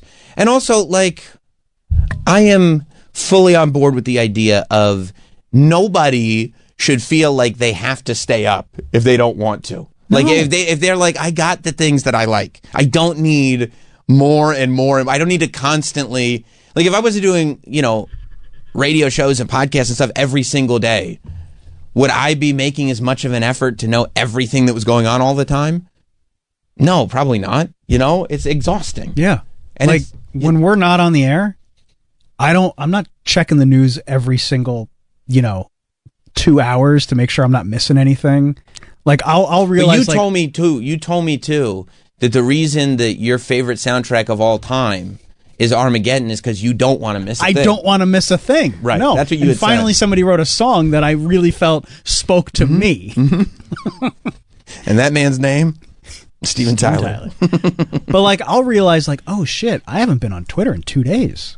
Like, because we're off and like I don't need to be staying up and it's so nice. Yes, when we have a few days off, it's like it's so nice to just take a break. Yeah. I don't need to have an opinion on everything that happens. Oh, I guess I missed that. Okay. Yeah. Meanwhile, Eddie Vedder's out here just trying to survive. Eddie Vedder's like, they're talking about me. But I don't think that's how he talks. I mean, I've heard him in interviews. And then he finds out what they're talking about, and he's like, what the fuck? But yeah, like it's okay at some point to just stop staying up on music. It's fine. Yeah. I mean, you can't begrudge it. No, but you can't go like, this is you bullshit. You can't be like, this sucks. Why didn't they stop music when I stopped listening? Just say like, hey, this is not for me. Not for me. It's not for me. And that's okay. And if you like old school hip hop, I mean, really, Kendrick is cool. Like, it's not like he's so far out of the realm of like. No, he doesn't, because he's not like he is clearly so influenced by the sort of old school West Coast hip hop that it's not like the sort of mumble rap or like if you hear Ice Spice and you're like, oh, this is where rap is at. I'm not here. Like, I get that. Yeah, I get that. But like, by the way, Ice Spice industry plant. It's hard to argue that. Okay, because she's really terrible. Yeah, she's just extremely attractive. Yeah, and she's friends with Taylor Swift. That helps. I heard her and Blake Lively aren't friends anymore because when Blake Lively called her a dragon. Oh yeah, Taylor Swift. She didn't like that. No. She doesn't want to be dragged into this. Well, she doesn't want to be used. No. She's like, I thought it was your friend. You're calling me a dragon? I didn't know the text was going to be public, is what Blake Lively said. Julie in Albany. What's up, Julie? There you go. Put some stank on it, Julie. Boom. What's so I don't know. I want to stay up on everything, man. I'm an older woman, but I want to stay up on all the music. The only thing that I know that Kendrick Lamar has done has been highly influential on the internet. And he has this song. I couldn't tell you what the name of it is. I don't know. But at some point he goes, bing, bop, boom, bop, bing, bop, bam. The kind of shit I'm on you wouldn't understand. And that has been the backbone of all of the best cat TikTok videos I've seen all of them. a month or two.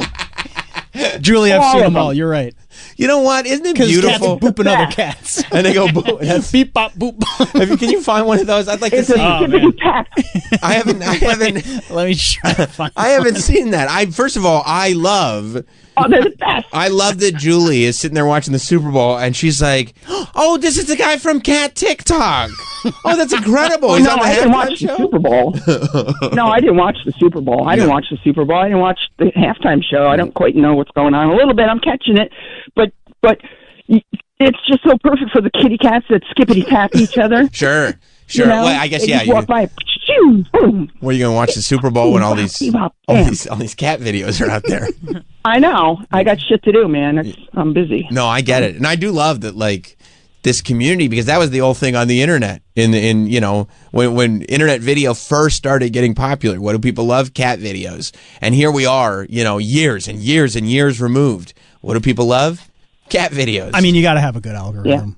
Yeah. You need some nice stuff. There's not enough of them. I mean, not enough. I guess not. And there's some very famous kitty cats now that are really, you know, it's all because of TikTok that they're absolutely famous, and some of it's doing probably some pretty good stuff too for seeing how cats can behave in their homely environment, that they're not the animals that everybody makes them out to be. But see, this is, first of all, cats are the worst. But second of all, this is what cats are the dogs. This is what I mean. Like, I can sit there watching this Kendrick halftime show. He's playing all these songs that I love. I go, this is great. Julie's over there going, this means nothing to me. I don't even know what's going on. But then a cat walks by and Julie goes, holy shit, that's a famous cat. And I go, what are you talking about? That's just a cat. And she's like, no. That's the Bing Boom Bop cat from TikTok. This is huge what's going on right now. You know, everybody's got their own. Kendrick has helped a lot. He's helped a lot. The whole cat community is behind Kendrick. What do you have to say? Mm-hmm.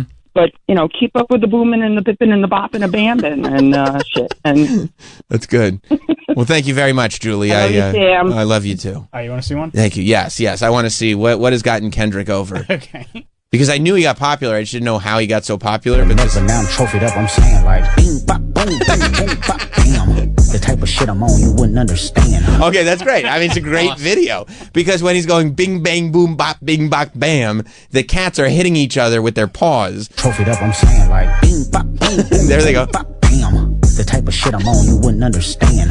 And then when he says the type of shit I'm on, you wouldn't understand, it's just the cats giving very sort of serious cat looks to the camera. So many of them. Yeah, I mean, it's perfect. They're awesome. I wonder if Kendrick knew. See, and people say they don't understand Kendrick. This is what Kendrick, you know, it's for the cat ladies. You know? And I bet Toots would love. Toots loves Kendrick. He does? Yeah. Does he like the Bing Bang Boop Bop? He loves that. Yeah. Well, Toots stays up. He does. Yeah. But you can't put Toots probably in a cat park with other cats with that song playing, because he'll fuck someone up, right? He will fuck someone up. Yeah, he will. Mr. Toots is Troy's cat. I got that. Okay. He's adorable. You should see him. Yeah, he's got bow ties sometimes. I'll show him. Bing, bang, boom, bop. From the cat video, Kendrick. What? He's great. Here's Toots. Yeah, there he is. Oh yeah, the top one up there on the left. That's his new snot sucker. Oh, is there a new Toots drop? Well, this was a little while ago. How does he feel about the snot sucker? He likes he likes it. He's a congested cat, so he gets his boogers sucked out. Oh, I like that he puts that little cheekbone up. Yep. You see a snaggle, giving it the winkski. Yep. Oh, yeah, he doesn't like that. No, that pure oxygen just hit. Oh, no, is that what that is? That's a squabble up move for sure. He lifted that paw. Oh, yeah. And then he looked at you. It's the type of shit you wouldn't understand. That's right. Oh, man. What a regal cat. He is. Mr. Toots. Yeah. Well, we covered a lot of ground. We still got a lot of ground to cover. We got to talk about Kid Rock. Speaking of musicians, I do want to give you guys an update on Dank DeMoss. She's my favorite rapper right now. Same. She's the hefty girl that was suing Lyft because she couldn't fit in the car. There is an update on her. And as it turns out, I'm still on her side. I am. So hopefully we'll get to it. Corinne Fisher is coming in later this morning, too. A lot to do this morning. This is the type of shit you wouldn't understand. Stay right there. We'll be right back. We will be right back. The Sam Roberts Show.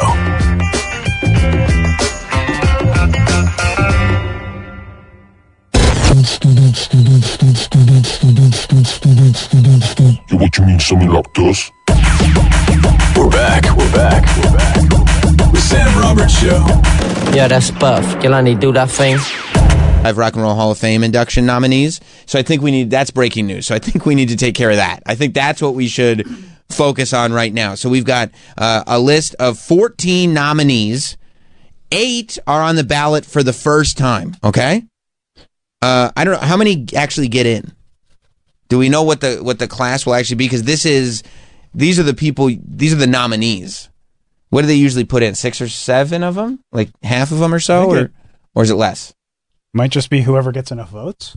Oh, so it's not a final. Whoever gets enough votes. I think so. Hang on, let me check.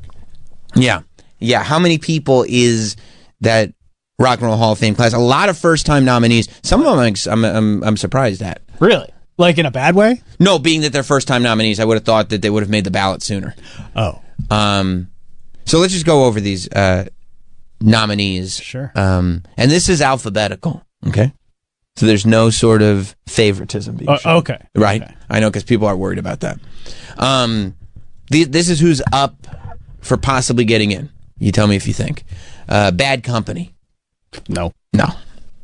I mean, how many hits does... look, I know some of you guys are Bad Company fans, maybe, but, you know.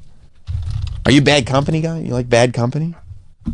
I mean, I can't name one of their songs off the top of my head. I'm sure when you say it, like, oh yeah, that's Bad Company. Oh yeah. This feels like Bad Company. Feels like once the Rock and Roll Hall of Fame is starting to run light, like we've got all the big artists. Yeah, they're skimming the bottom of the barrel. Then we can go back to. Well, that's a little insulting, but then we can go back to Bad Company and try to get them in. What's Bad Company's biggest?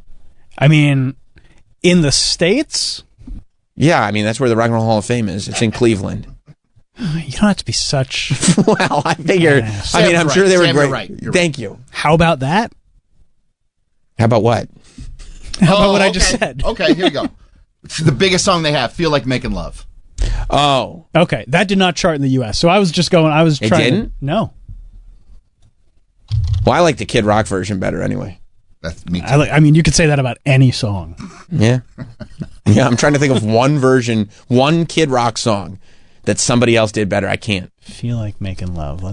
Yeah, the Kid Rock version rules. Yeah, Feel Like Making Love was at number 10 in 1975. What are you looking at there? Huh? In the U.S. Oh, number in the 10. U.S. Oh, you're right. I'm sorry. I was looking at U.S. Maine. That's my bad. What a dick. I am a dick. Baby, when I think about I don't know if I've you. ever heard this song before. Really? What? This is huge. You'll know the chorus. You have to. Maybe I will. He thought it never charted in the U.S. He's on some. It's 1975. I wasn't alive. He's Troy. on some goofy juice back there. I mean, he's on Goofy Juice. I will say that. Yeah. But, I mean, in his defense, Bad Company sucks. Yeah, thank you. I mean, that's. I thought we were all on the same page. No, that's here. fair. That's fair. Bad Company does suck. I'll call him out when it's time to call him out, but they suck. Bad Company sucks. This is a Did we big get to the song. chorus yet? No. You don't even recognize this from Kid Rock's version? No. Oh. Because Kid Rock, once the chorus kicks in, he really fucking drives it home. This is where they came up with the saying, "Don't bore us, get to the chorus." Yeah. Here it comes. I mean, that's Feel like making love. Nope, never heard it. Wow. Nope. I'm not mad at you. I'll be honest with you. Honestly, like, can you say your life would be worse if you'd never heard that song before? No. What about Can't Get Enough? That charted at number 5. Okay. Look up Can't Get Enough by Bad Company. I'm surprised you never heard that song, Travis. Yeah, no.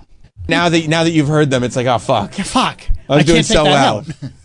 You know what Bad Company is? Uninspired. Just uninspired. They're just like, this is how, these are the steps to make rock songs. Middle of the road crap. That's it. Middle of the road. And this is coming from somebody who likes Maroon 5. I'll take Maroon 5 all day over this. You like Maroon 5 for other reasons. I like for all the reasons. Yeah. Makes you feel funny? A little bit. All right, we got the Black Crowes, which is both bad. By the way, I think we got Bad Company fans calling in. I doubt that. The Bad Company, this is their first time nominee. Okay. There's no way they'll get in. I hope not. I hope not. No, maybe they need to nominate a certain amount of bands. That's right. I mean, Black Crowes are good, but I'm not sitting there looking at the Rock and Roll Hall of Fame going, I would put them in just for She Talks to Angels. I think that's one of the best songs of the time. Yeah. And still today. And didn't the singer get married to what's her face? Kate Hudson? Yeah, that's cool. So like, yeah, I would put if he wrote She Talks to Angels and also married Kate Hudson, he'd go in some sort of Hall of Fame. Yeah, there's no part of me, like if they were like the Black Crowes are going to the Rock and Roll Hall of Fame, I go, that's fine. But if I ever visit, I'm not going to make a point to stop and look at the Black Crowes exhibit. No. Hard to Handle, that's a good song. They didn't write it. They didn't write that. No. That's a cover? It's a cover. Plus, fuck them. And I mean, it's and like, Hard to Handle is like such a 90s, like order this CD, it's full of compilation song. You know what I mean? It's a good song. They did a good version of it. Sure. I mean, She Talks to Angels. She Talks to Angels is incredible. Incredible song. Is it Rock and Roll Hall of Fame worthy? No. And here's my thing now.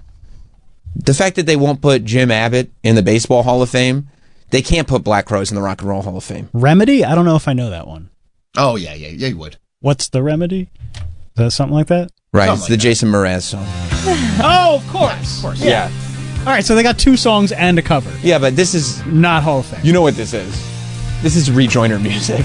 Yeah, we've used it 1,000 times. That's probably how I know it. Howard Stern's, they use this. Right. This is radio production music. We need some non-offensive rock.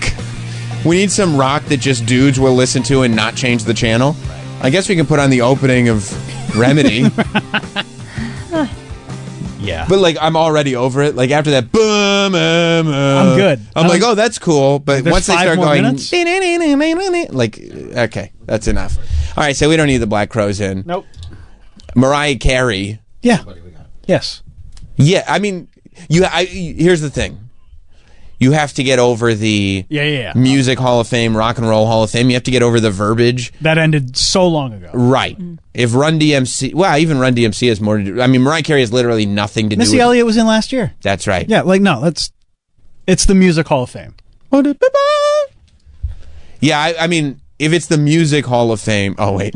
Miguel in Milwaukee. What's up, Miguel? This is insane. This is insanity. You don't think the Black Crowes deserve to be in the fucking Rock and Roll Hall of Fame? I mean, Sam, you watch fucking fake wrestling, dude. This is real fucking music, dude. Yeah, and if we're having a conversation, this is real fucking music. This is real music. Bro, you watch fake wrestling. If we're having a conversation about the WWE Hall of Fame, then I will also have opinions about that. I don't know what one has to do with the other. Can't believe Triple H is getting in this year. He deserves it. God damn it. This is insane. Bro, by the way, I'm gonna just good. I'm glad he's pissed off. You know why? You lost our one Black Crowes fan. You know why? I'm gonna tell you, because the Black Crowes are the professional wrestling of rock and roll music. That's what it is. It's like this isn't real. This isn't a real thing. You shouldn't like them once you get to a certain age. Yeah. Okay. It's like to run around. I mean, to me, to run around going like the Black Crowes are my favorite band. It's the same thing as going imagine? like, I like sports. I like pro wrestling.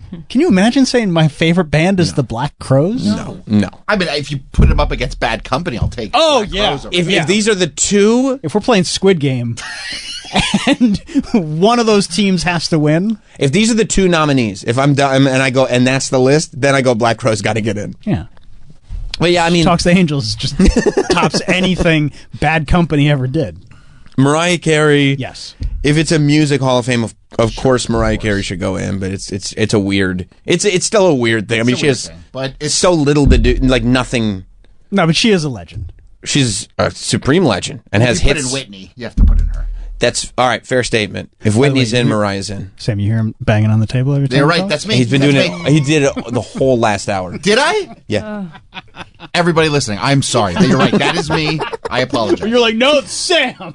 I just get way into it. You No, know? I know. I appreciate your enthusiasm. I need like a pad here. Okay. Yeah. A maxi pad. I got him back for that cycle thing. You see that? We got him in the bathroom. Yeah. Oh yeah. Can you grab me one? Okay, so that's Mariah Carey with an asterisk, but of course, like, No. if Whitney's in, Mariah's in. Yeah, That's she's- whatever. This is the first time Chubby Checker has been nominated to get into the Rock and Roll Hall of Fame. No. No. What do you mean no? Who's that? Exactly. Come on, baby, let's do the twist. Very influential. Then why wouldn't he be in the Hall of Fame? Because that's it. He did the twist, and then he did. And then he twist again. Twist again was a hit, And they did it with the Fat Boys. and the Fat Boys are back. That's right. They can never be whacked. That's right. I mean, no, I think everybody loves Twist and Twist Again. Bro, I'm telling you, they're at the bottom of the barrel. Twist and Twist Again are? Nobody come on, stop. This is crazy. Chubby Checker he's legendary only because he's one of the first. Right. But he is one of the first. They didn't induct all the first baseball players into the Hall of Fame just because they were the first. I've always said Chubby Checker is the Ty Cobb of music. No, Chubby Checker is a no for me, dog. I would have said yes. That's fine. We don't have to agree. If you want to build a case for Chubby Checker, Because it is like it's the go ahead. It's the foundation. It's the foundation of hit rock music. Look at him. He's smart, and he's still doing it. He's still twisting again. You know what? I'm sure he'll Like get we in. did last summer. And then I mean, why are they putting all those songs up there? Just do Let's Twist and the Twist. Let's twist, the twist, slow twisting. It's a different time. And by the way, Hesh, I bet, stole every dollar he ever made. That son of a bitch Fine. with his horses. Make better decisions. You know what? Give it. It's a sympathy one. Give it to him. That's what He it should is. get in. He He's should get 83. They want him to get on stage and be like, Yeah, everybody wants it. Yes, Chubby Checker's in. I mean, not happy about it, but whatever. Chubby Checker's in the same way, What? David Lynch got an honorary Oscar. It's fucked up. But David Lynch deserves Oscars. He deserved Oscars. Not that one. What do you get an Oscar for? He just got like an honorary Oscar. Oh, they didn't even give him like a fake. I thought you meant he like never won Best Director. like when Scorsese won for like whatever it was. Yeah, And it's like, you know this what? is- It's more like that. this It's is like, the hey, makeup. this is the makeup. Yeah. But he doesn't belong in the Hall of Fame. No, fuck The twist. It's a sympathy. It's a sympathy one. Give it to him. You Still guys are- alive. Give him his roses. You guys are assholes. What about Joe Cocker? What are your theme songs lit? I mean, again, another What is song. He's Joe known for a Cocker? song he didn't write. Who wrote that song? John Lennon and Paul McCartney. Wait a minute, they didn't perform it. What's he known with a little help from my friends? Yeah, he did That's the not Wonder- his song. No, that's He what did I'm the saying. Wonder Years song. Then just like have a dinner with Fred Savage or something. Like, Right, this is insane. What about Up Where We Belong? is that Love lives Yeah, up oh, that's where him? we belong. That's a good song. That's a good song. But what about You Are So Beautiful? You Are So Beautiful is a big one. To me, that song? Yeah. He wrote that. I heard him sing it. I don't know. Oh, When the Night Comes. Joe Cocker's got some hits. See? You guys are hating on Joe Cocker. You know what? Troy and I are so used to agreeing with each other that I got a little trigger happy. He did more than just the Wonder Years song. I'm going to say yes to Joe Cocker. I'm fine with Joe Cocker getting in. Yeah, I'll say yes to Joe Cocker. Yeah. Okay. Joe Cocker and Chubby Checker. I mean, if there's a limit, I'm going to knock off Chubby Checker. Okay, yeah, because we may start getting into the weeds here. Wait, Eric in Pittsburgh, you're misunderstanding. Eric. What's up, Eric? Sam. Yeah. Sam. You're killing me. I love you to death, but you're killing me. Thank you. So, Bad Company, you say immediately no. They suck. Yeah, they're terrible. You say the Black Crowes immediately no. No, yeah. They're not good Chubby enough. Checker. Rules. Chubby Checker with one song that the Fat Boys redid, immediately yes. Maybe I And should. Mariah Carey immediately, yes. Well, Secondly- Travis was more the Mariah Carey guy, and I just went on board with it. Yeah, I mean, well, of course, yeah, but it's a no-brainer. If That's it's a like- Music Hall of Fame, she's getting in. Let's just say that's a very I guy agree. with a scarf choice. You know what I'm saying? Good call. You don't have to. But and I get what you're saying about Mariah Carey because of the other comparisons you made. But can we rename it then? Like, Okay, Troy I'm or not doing Travis this. said, I'm not doing this the every year. I Music can't do it Hall. every year. I can't do it. I can't do it every year. I can't do it every year. Thank you. agree Eric. with you, buddy. We agree with you. Oh, you're not wrong. You're not wrong. Yeah, I just you're can't right. have the conversation every year. You are 100% right. They fucked the whole thing up. They misnamed it from the beginning. You know, rock and roll is too broad a term anyway. It makes no sense.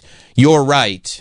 But we're locked in. But we're locked And in. rock is pretty much dead right now, kind of. Right, so we got to put new You people. know what I mean? Bro, they made the sign already. Yeah. The sign got made. It's- I get it. You know, Just change The it. building's there. Just It's already change it. there. they already made the sign. They're not It making is. a new sign. They're not You making. can make it. You can make a new sign. They're not making a new sign. They don't have the scratch right Why now. can't they? They don't have the scratch. Times are bad. Look how If Chubby expensive eggs are, Checker's buddy. in, if Yeah. Chubby, We don't if even have Chubby chomps in Checker the gets kitchen in- anymore. Sorry. If Chubby Checker gets in, I'm going and ripping the sign down. Chubby Checker myself. shouldn't be in. Sam's a real Chubby Checker stan. I like Chubby Checker. Dear Chubby, I wrote you, but you still ain't calling. Joe Cocker's in. For me. I'm not putting Joe Cocker. You saw Fuck Joe all those Cocker. songs? Yeah, no, Oh, fuck, wow. Fuck Joe Cocker. Because I think I'm being too nice. This guy got me. Eric got me. How about Billy Idol? Yep. Don't even have to think about it. Billy Idol. Yeah, He's the fucking man. I'm with you. Honestly, I saw the list. That's why I threw Joe Cocker out. I was saying yes to too many people, and I'm not saying no to Billy Idol. If I have to pick between Billy Idol and Joe Cocker, I mean, it's night and day. Yeah, I'm picking Billy Idol. Billy you gotta, Idol's getting in every day. You got to put Billy Idol in. Yeah. He's the fucking man. I mean, can you imagine him performing White Wedding? How's he not even in? Yeah, this is his first time. This is one of the ones. It's his first time he's been nominated. He's so badass. Billy Idol, Troy. Come on, what? Sure, Billy sure. Idol rules. Yeah, he's got songs. Yeah, he Again, one of his biggest songs, not his, but okay. Which one? Moni Moni. Yeah, that's fine. He's got other big Did songs. White Wedding, White Wedding's good. Chicken or Fish. Chicken or fish? Chicken. I had the lasagna. It's from the Wedding Singer. That's from Airplane. Yeah, Billy Idol's got tons of hits. Joy Division, New Order. I mean, I'm not. It's not my thing. So I mean, I'm going to say no, just because. But like, it's just not my thing at all. I'm so. Rebel Yell, come on. We're back to Billy Idol. I never left Billy Idol. I'm on Billy Idol all day. No, yeah, no. Billy Idol is Dancing with Myself. Yeah, I'm fine. Billy Idol He's in. fucking rules. Yeah, he rules. Plus, he still looks exactly the same. Yeah, he does. He just looks like an older Billy Idol. He didn't lose any of his hair. Nope. That's natural, I bet. Yeah, Still blonde. Billy Idol's natural blonde. Yeah. Billy Idol's awesome. Yeah, he's the man.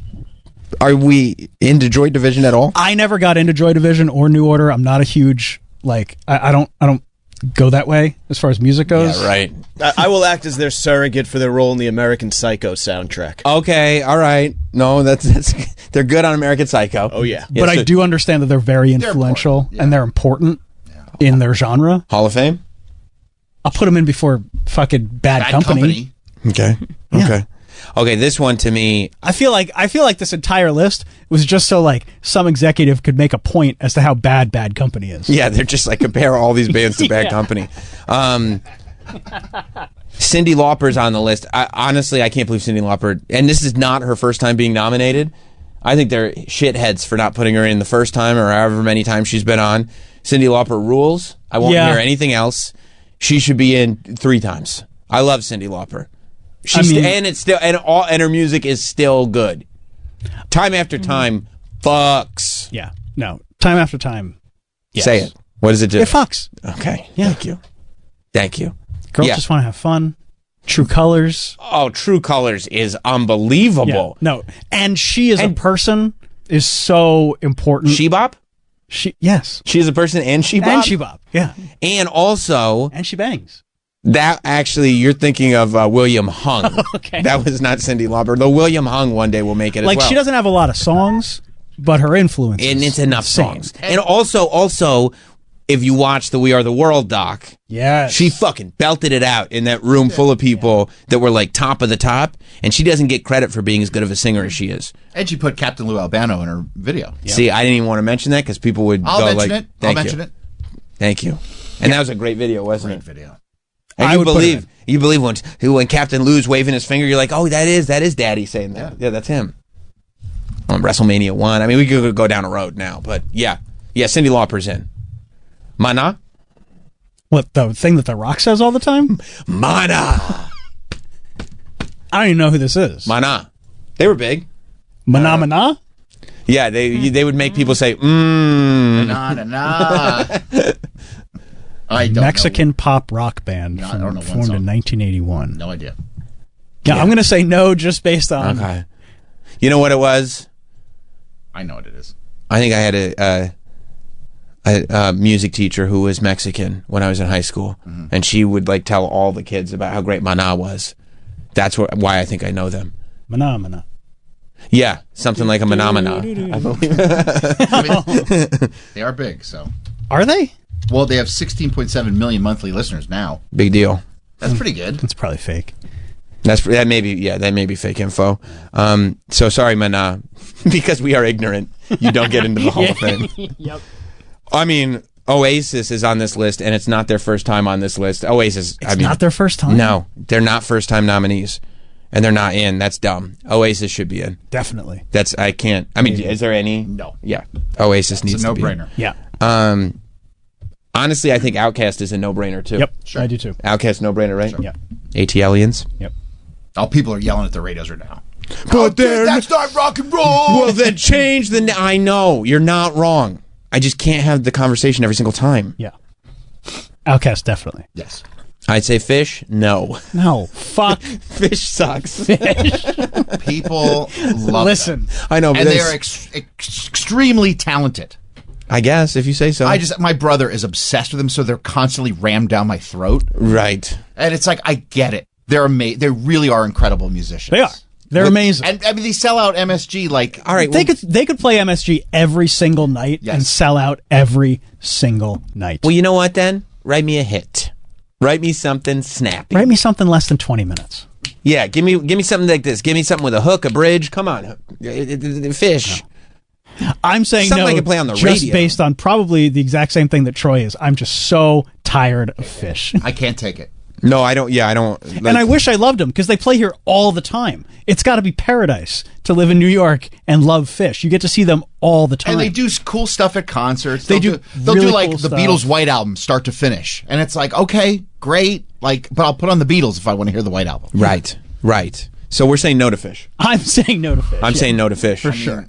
I'll take it over Bad Company. I'll be honest. No. Just Fish Fish. gets in before Bad Company. But Fish by themselves, out of spite. No, out of spite. Yeah. Okay, so no Fish. That's a no. Soundgarden. Yes. And it's not their first time.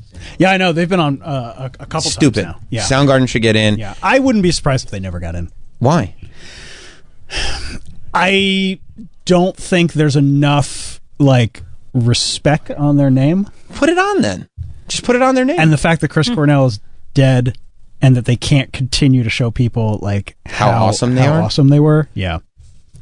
Just show them the video of Chris Spoon Cornell Man? singing No. Spoon Man or nothing. Nothing compares to you. Yeah. No, listen, I know. I get it. I love Soundgarden. They're in for me. They're in. It's a yes. 100%. It's a yes for me, I'm dog. just not going to be surprised if they don't get in. And the last band is the White Stripes. 1,000%. Yeah, no. I mean, no. Are we taking into account his solo career? No. That's a band. That's the White Stripes band. I mean, so no smart aleckness. What do you mean? Wait, there's nothing even to think about. Why are you even second guessing this? What a fucking asshole. Like, why? There's nothing to think about. Like, clearly. I mean, do you have to go through their entire catalog? It's all great. That's what I'm doing in my head right now. Every single hit us with a stadium anthem. Okay. Hit us with something that is just like garage Well, that's rock. just 'cause people Okay. are stupid Hit them and with they just nobody's all go, stupid. They could do anything, and Yeah. it's just Jack and Meg. You're disappointing me now. Yeah, and Meg just goes like, Oh yeah, if you're gonna start the Meg is a bad drummer thing, I'll throw you right out of the room. I'll tell you what. Yes, on the condition that Meg plays. Can you imagine if they got Meg? That'd be sick. It would be now or never. If they got Meg back, that would be probably the only time I've ever actually wanted to go to the induction. Yeah. So I could see it. Because that would be the last time. Bro, do you know these White Stripes? The way they would play live? Yes, I know. would just... I see them. Jack would just make it up off the top of his head and start playing, and Meg would go, okay, I guess this is what we're playing. Yeah, it would and be really frustrating. The drummer starts the song, usually. She's the drummer. Yeah, the White Stripes is not even a question. It's a no-brainer. I think that's probably, out of all of them, it's probably like the most no-brainer. No. Yes. More than Oasis? I mean, it's up there with Oasis. White Stripes and Oasis are probably my... White Stripes, Oasis, and Outkast are 3 to me that are no-brainers. I agree. No-brainers for me are... And Chubby Checker. You're such an asshole. Oasis and Billy Idol. You fucking idiot. And Outkast. Sorry. Billy Idol over the White Stripes. Yeah. Oh, yeah. He's far more influential. Because you like the wedding singer. Yeah. You're no fish. I remember you did it already. Yeah. He helps them get married. I understand the movie. They were on their way to Vegas. This is the Motion Picture Hall of Fame. Isn't it for best guest star in an Adam Sandler movie right before he dropped off? He had the guitar. I understand where he had the guitar. And let me ask you this. Did he have anything to do with blocking Julia Guglia's husband-to-be in the aisle of the plane? Yeah. Oh, okay. Julia Guglia. I think he's great. Billy Idol's a no-brainer. White Stripes over Billy Idol, right? All day. Bro. Right, okay. All Thank God. day. Thank God there's one sane person in here with me. White Stripes on the condition that Meg plays. There's no condition. It's not a conditional thing. What do you want Jack to walk up there and give one of his pompous speeches? Fine. What are you talking about pompous? He does great speeches. You know I'm salty. For what? I don't know why. For what reason? I went to go see Jack, and he ended the show early because people weren't having a good enough time. And then they caught him ordering pizzas in the back. But guess what? And you're holding this grudge? I know. I went to see Jack at Madison Square Garden with Meg. Yeah. It's unbelievable. You're such a big fan. Why didn't you go last night? I saw they posted. Played King's Theater. I know. Played Irving Plaza the night before. I know. I wish I got. A lot of good shows last night. I wish I got. You know, might be another good show tonight. What? Might be Giants. Same show. Oh, McCartney again? Mm-hmm. That's the rumor. The rumor. Well, the fact is that the 2 shows that were scheduled for last night and tonight were both moved to Irving Plaza. So it's the what was it? The Beacon? Bowery Ballroom. Oh, it was the Bowery? Oh, fuck. So the Bowery. Oh, yeah, of course, yeah. So the Bowery's open tonight, and there's already a massive line outside just in case they announce another Paul McCartney shows up. Yeah, I saw it late, and I was like, I was going to run down because I could probably get there in about 10, 15 minutes, and it was already like an hour. I was like, there's no chance. I mean, can you imagine? McCartney at the Bowery? Did you see the pictures? No, I didn't see any pictures yet. I saw the set list. And I mean, it's the same set list he always does, but to see that at the Bowery... Yeah, you could be like right there. Come on. And the reason why I didn't go see Jack White the last couple of nights because I would have to leave the house. You already got your shoes on? I like my shoes on in the house. I don't like to leave. All right, so we're in agreement. Billy Idol. Here, no, headlining class of 2025. Yeah. All right, so write these down. This is the class of 2025. Okay. Joe Cocker. No, he doesn't. We're saying no to Joe Cocker? We're saying no to Joe Cocker, right? I don't like Joe Cocker. All right, so fuck it. He's out. Okay. Mariah Carey. Unfortunately, yeah, Mariah Carey, even though it's weird. It's not weird. Chubby Checker. Yes, he is. I'm not writing down Chubby Checker. Write it. You're the only one that thinks this. And guess what? It's no, your I show. would put a vote in. Thank you. Respect That's 2 your of us. elders. You know what I have mean? to. He probably paved the way for many other artists. You have to know where you came from. Come on, baby. What's that little thing next to Sam Roberts in the title of this show? Is that an apostrophe? Yeah. You know what? possessive. Yeah. Yeah. My show. All right. Chubby Checker. Okay. Fine. Chubby Checker. Billy Idol. Billy Idol. Cyndi Lauper. Oasis. Outkast. Soundgarden. This is going to be a 10-hour show. And White Stripes. All of them get in. It's not happening. Yes, it is. Yes, it is. Mark my words. You're looking at your 2025 Rock and Roll Hall of Fame class. 4, 6. That's 8 inductees. It's going to be a fucking rad show. It's going to rule. Yes. If all 8 of them perform, yes. Man, Chubby Checker's going to have a lot to follow. I mean, he's on last, obviously. It's going to be Mariah. We'll open with Mariah. Outkast. Yeah. And then White Stripes will go on second to last. I think those are going to be the 3. If I'm being serious. Only 3 getting in? I think it's going to be Mariah, Outkast, and the White Stripes. And probably Mana. Mana. There's an accent mark over the A. Because they like to be, Right, inclusive. Yeah. Well, we'll see. We'll see. I think my 8 are all going to make it. I think You you're think just so, Danielle? I spreading think your. they could. It says between 6 and a dozen artists each year. Right, so I'm actually going conservative. I think you're fine. Okay. All right. Oh, speaking of concerts, Yeah. guess what was just announced for the next Sphere residency? Who's in the Sphere? The Backstreet Boys. What? All right, we're taking the show to Vegas. Hell yeah. Residency in the Sphere, really? 9 shows in July. All right. Wow. All right, I know what I'm doing with my summer. We're going to take a break. Corinne Fisher will be here in a moment. Stay right there. We'll be right back with Sam Roberts Show. We're back with Sam Roberts. Illness. Yes, For those who haven't been following closely to my Instagram, Yeah, that's true. I guess we buried the lead. everyone just cheered. They said, "Yes, I've been willing this on her," and it's finally happened. It's a political fundraiser, yes? It is a political fundraiser. Corinne Fisher for mayor, first official fundraiser. So when the guys pointed this out to me, that they were like, Corinne's running for mayor. I was like, what's the gimmick, right? And so I start looking You're for everything. so wrestling. Yeah. I go, this is great. Everyone's going to look. They're going to click. There's going to be a big Oh, my reveal. It's going to be fun. goodness. And then I start looking through the Corinne for mayor page, and I go, this is like really somebody that's running for mayor. I don't understand. Yeah, you were reading the platform and you go, these seem like some good ideas. Like she actually put work into this. This is like a legitimate platform. Where's the prestige? Where's the aha? But is it that surprising knowing me? You know, I love to kill a happy time. I'm the only comedian that comes in and I'm like, yeah, but people are starving. Right. It's like I was born to be a politician. Yeah, I was like, maybe I should just stop killing the mood in comedy politically and just be run for an office. Yeah. Have you when you're telling your friends that you're doing this, do they tell you? Did they at first go like, "Oh, like as a goof"? No, very few people were surprised, especially for the past 5 years because I've been doing my political podcast Without a Country. Right. I've appeared on C-SPAN, so I think people, and I did Fox News Saturday night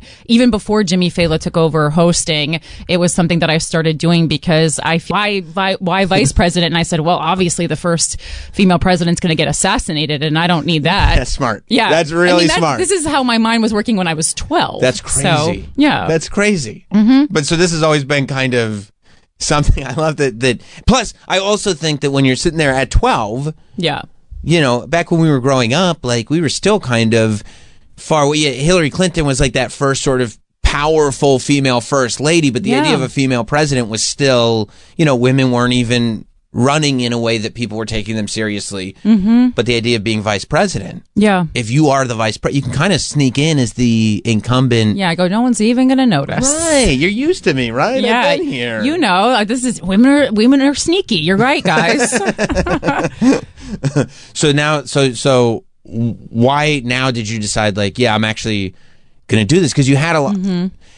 You had a lot of success with the podcast, Mhm. and obviously stand-up's going well. You've been doing it for a long time. Yeah, and the podcast is still going well. I mean, that's Yeah. part of the reason I have enough time to decide on a whim to run Run for an mayor. entire campaign because technically if I only wanted, to work one day a week for the money part of my life, I could do that. And my stand-up is completely on hiatus. So I think when people hear that, they're like, oh, this lady is serious Yeah. about this. I mean, part of it was because I just need the extra time because the campaign is all encompassing. Because it's a real campaign? Yeah, and then part two is, stand-up my stand-up doesn't really align perhaps with the values that I want to talk to the people of New York City about. And if you don't have that freedom on stage, you're just going to end up bombing every time. I can't be on stage worrying about, does someone have their phone out? Is someone going to misinterpret this as a soundbite? And so I was like, we'll just put a pin in it. I know I can go without it,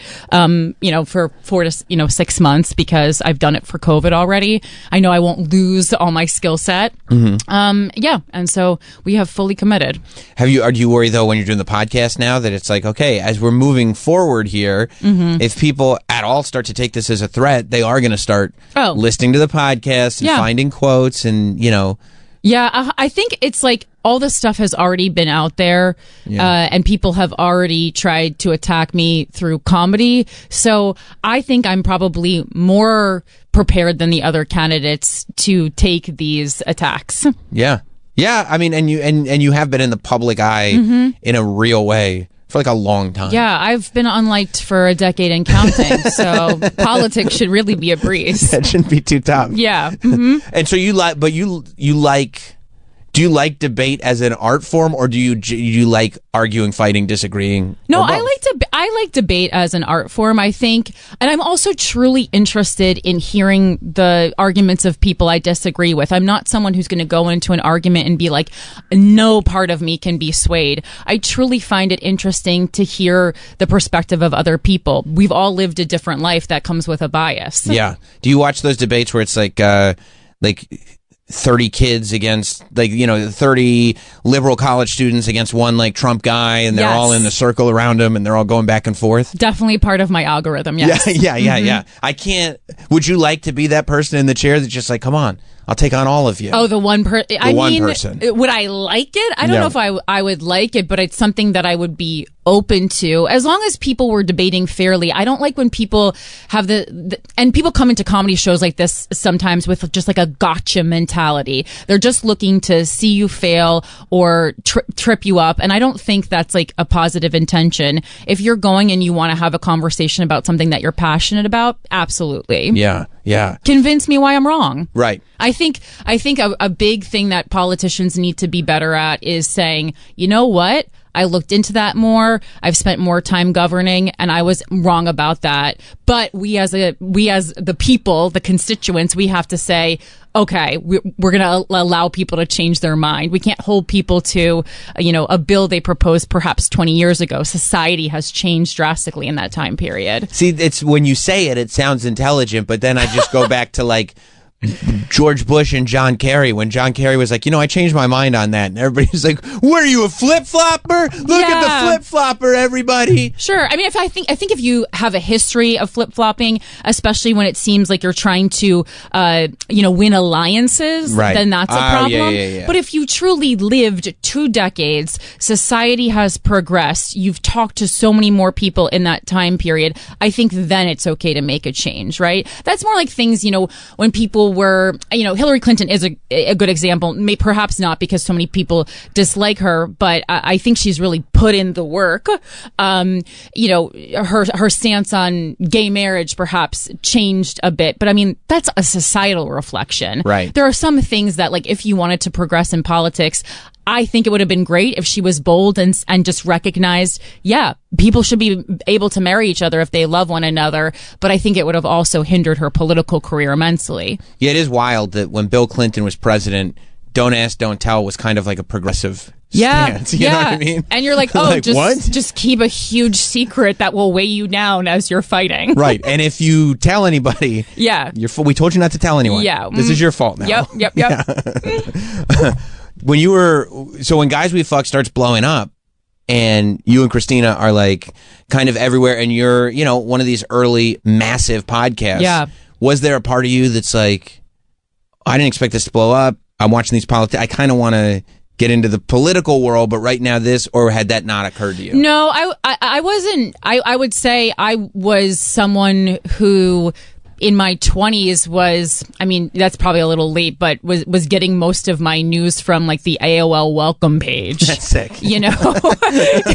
And then I actually have to credit a boyfriend I started dating in 2016. Probably a little bit earlier than that, but we were dating during the Hillary Clinton, Donald Trump election that shook the world. And I was an avid Hillary supporter. And when I started dating him, he wasn't like an out Republican, but he ended up being a Trump guy. I don't think he is anymore. And that was a real crash course in, number one, having to be well read so I could debate him every night, well read on the news.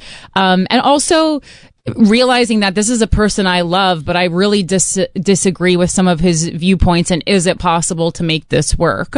And so that's what really got me interested in politics, I think, was that election and that relationship. Did you stay with him even through his Trumpdom? Like, was that what ended the relationship, or was... No, it wasn't his Trumpdom. I mean, there was a whole thing that happened with him. I mean, he did kind of spiral down this, like, Reddit rabbit hole that I think we understand now more as a society how much that has affected people. Yeah. But like my relationship with him was the start of like people getting in misinformation and getting sucked into like a cult like thread, I suppose.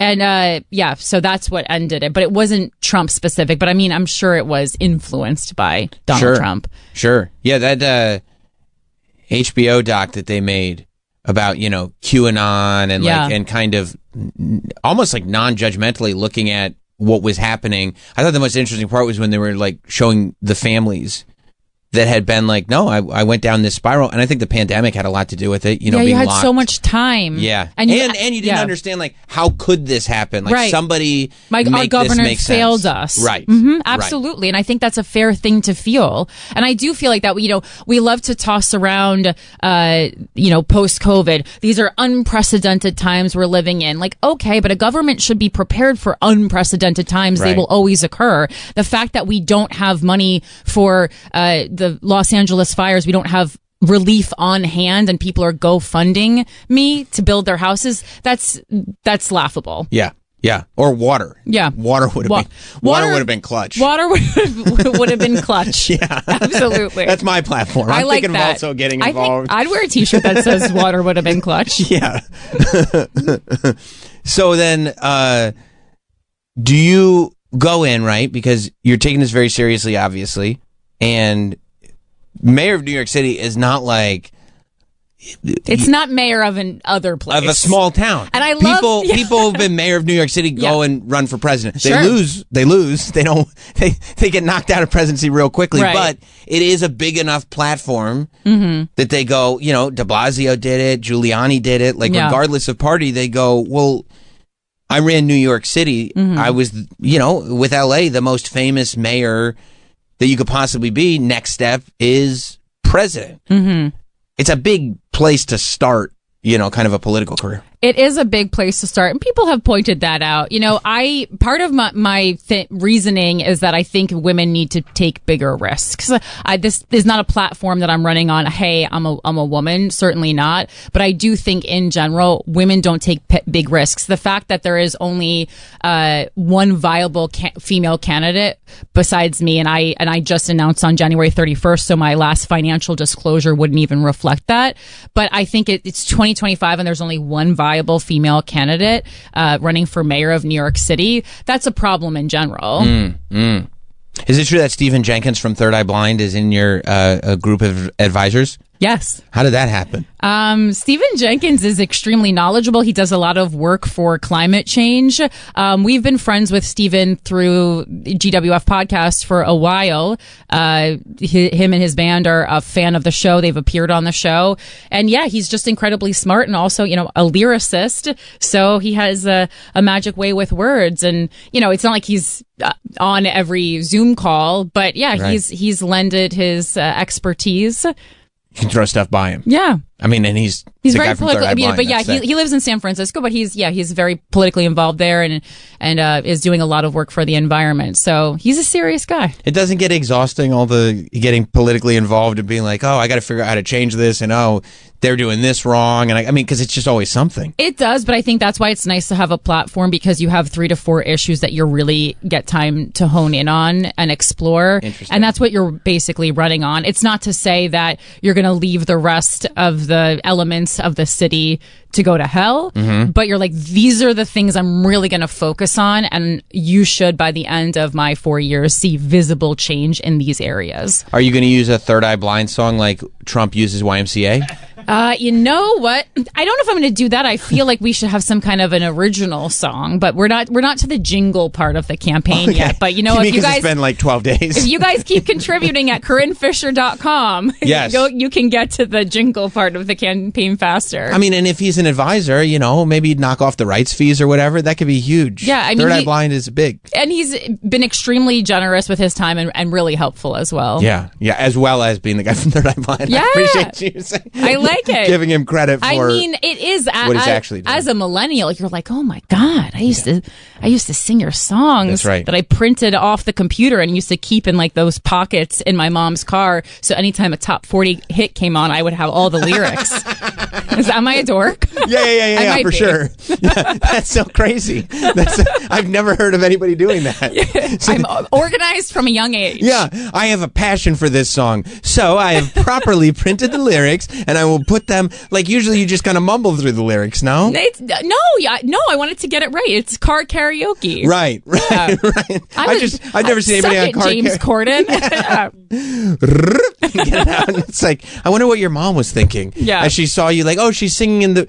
Is she reading the lyrics off a paper that she left in the car? Absolutely. And it was just in case it came on the radio? Well, you know what songs are going to be playing on. For me, it was mostly Z100. Sure. And so you're like, okay, these are the songs that I hear most often that I'm interested, that I want to learn all the lyrics to. Print those off. We'll have them on hand. You're good for a couple weeks. Right. So you print out, so it was multiple songs. Oh, it wasn't just one. No, it wasn't. I don't want to take that away from Stephen Jenkins, but Sure. it wasn't just Third Eye Blind. Do you remember- But he was 100% included. Do you remember which of the Third Eye Blind songs maybe it would have been?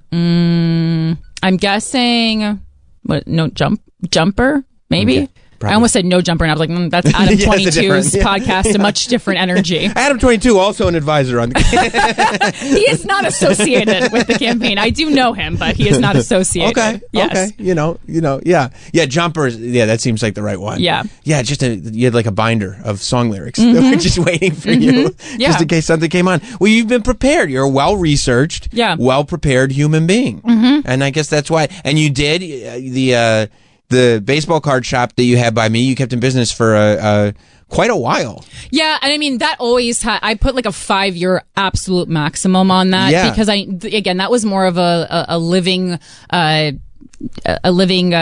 tribute to my dad, and I knew that I just didn't want to. I just don't want to be in the business of selling things. Plus, it's a full-time. If you want to do it right, it's a full-time business. Yeah, and I mean that's the thing. I had to be in Larchmont so many days a week that it was truly affecting my everyday life. And I mean, I was showing up really tired to shows on Friday and Saturday nights, and I was like, well, I don't want to do that. Stand-up has to be the priority. And I know my dad would have wanted me to have stand-up as a priority, but I absolutely loved it. And I mean, honestly, it was really Fanatics buying out Tops that ended that. I would have done it longer, but they left no way to profit as a mom and pop store. Interesting. I mean, this is a whole other thing, but I'm so angry at Fanatics. You are? Yes. Okay. And the products are not good. People hate the merchandise. There's all kind of mistakes on it. They're spelling players' names incorrectly. That's terrible. Yeah. There was a whole thread of gifts that people received for the holidays where they're like, this isn't the last name of the player. You're like, who made this? Is it any, when you're talking about running for mayor, is there any party that's like, look, you got to win a Democratic primary? Mm-hmm. The guy who's in office now is a Democrat. Mm-hmm. I mean, usually they have a pretty easy time with their primaries, right? Usually, but Eric Adams has really thrown a softball to all the other candidates, and for that we thank him. Yeah. But as it turns out, he's not a criminal, so that's good news, right? I mean, there's something a little ironic, I guess, about Donald Trump informing you that you're not a criminal. You know? Yeah, I got you. I don't want to alienate your fan base here, Sam, but I come in peace. As you heard from my origin story, Donald Trump pretty much inspired me to run. So really digest that anyway. Right. Any way you want to. Whatever works for you. Whatever story you want to tell yourself. That's why. Have you? Is that part of your decision to run for mayor, that you're watching the evolution of Eric Adams kind of as a mayor and a human being? That's why I chose this specific role. But I mean, running for office, I mean, this was a thread I made on an Instagram story, if we want to be serious. I said, if Donald Trump wins the election, I'm going to run for a public office. I was real. I guess I was a little confident that Kamala would win. And now here we are in the middle of a full political campaign. So be careful what you say. You're just looking at all these states light up red going, wow. I was sweating. I go, oh, okay. All right, I guess I better learn how to run for mayor real quick. But I respect it. A lot of people, they go, oh, if this guy's the president, I'm going to move out of the country. Nobody ever moves out of the country. And absolutely. And I really am a woman of my word, and it mostly hurts me. But everyone else is safe, though. Yeah, you're putting the way you make a living and your art aside. Mm-hmm. so that you can run for mayor. Mhm. And is it really like when are the primaries? June 24th is the primary. Yeah. So you got, and also if anyone's listening and you are not affiliated with a party, we have closed primaries in New York City, so you have to be a registered Democrat to vote in the primary, and the deadline for that is this Friday, February 14th. you have to register by Friday. You have to claim party affiliation by Friday to vote in the June primary. Yeah, there's all this information that people don't know. Before?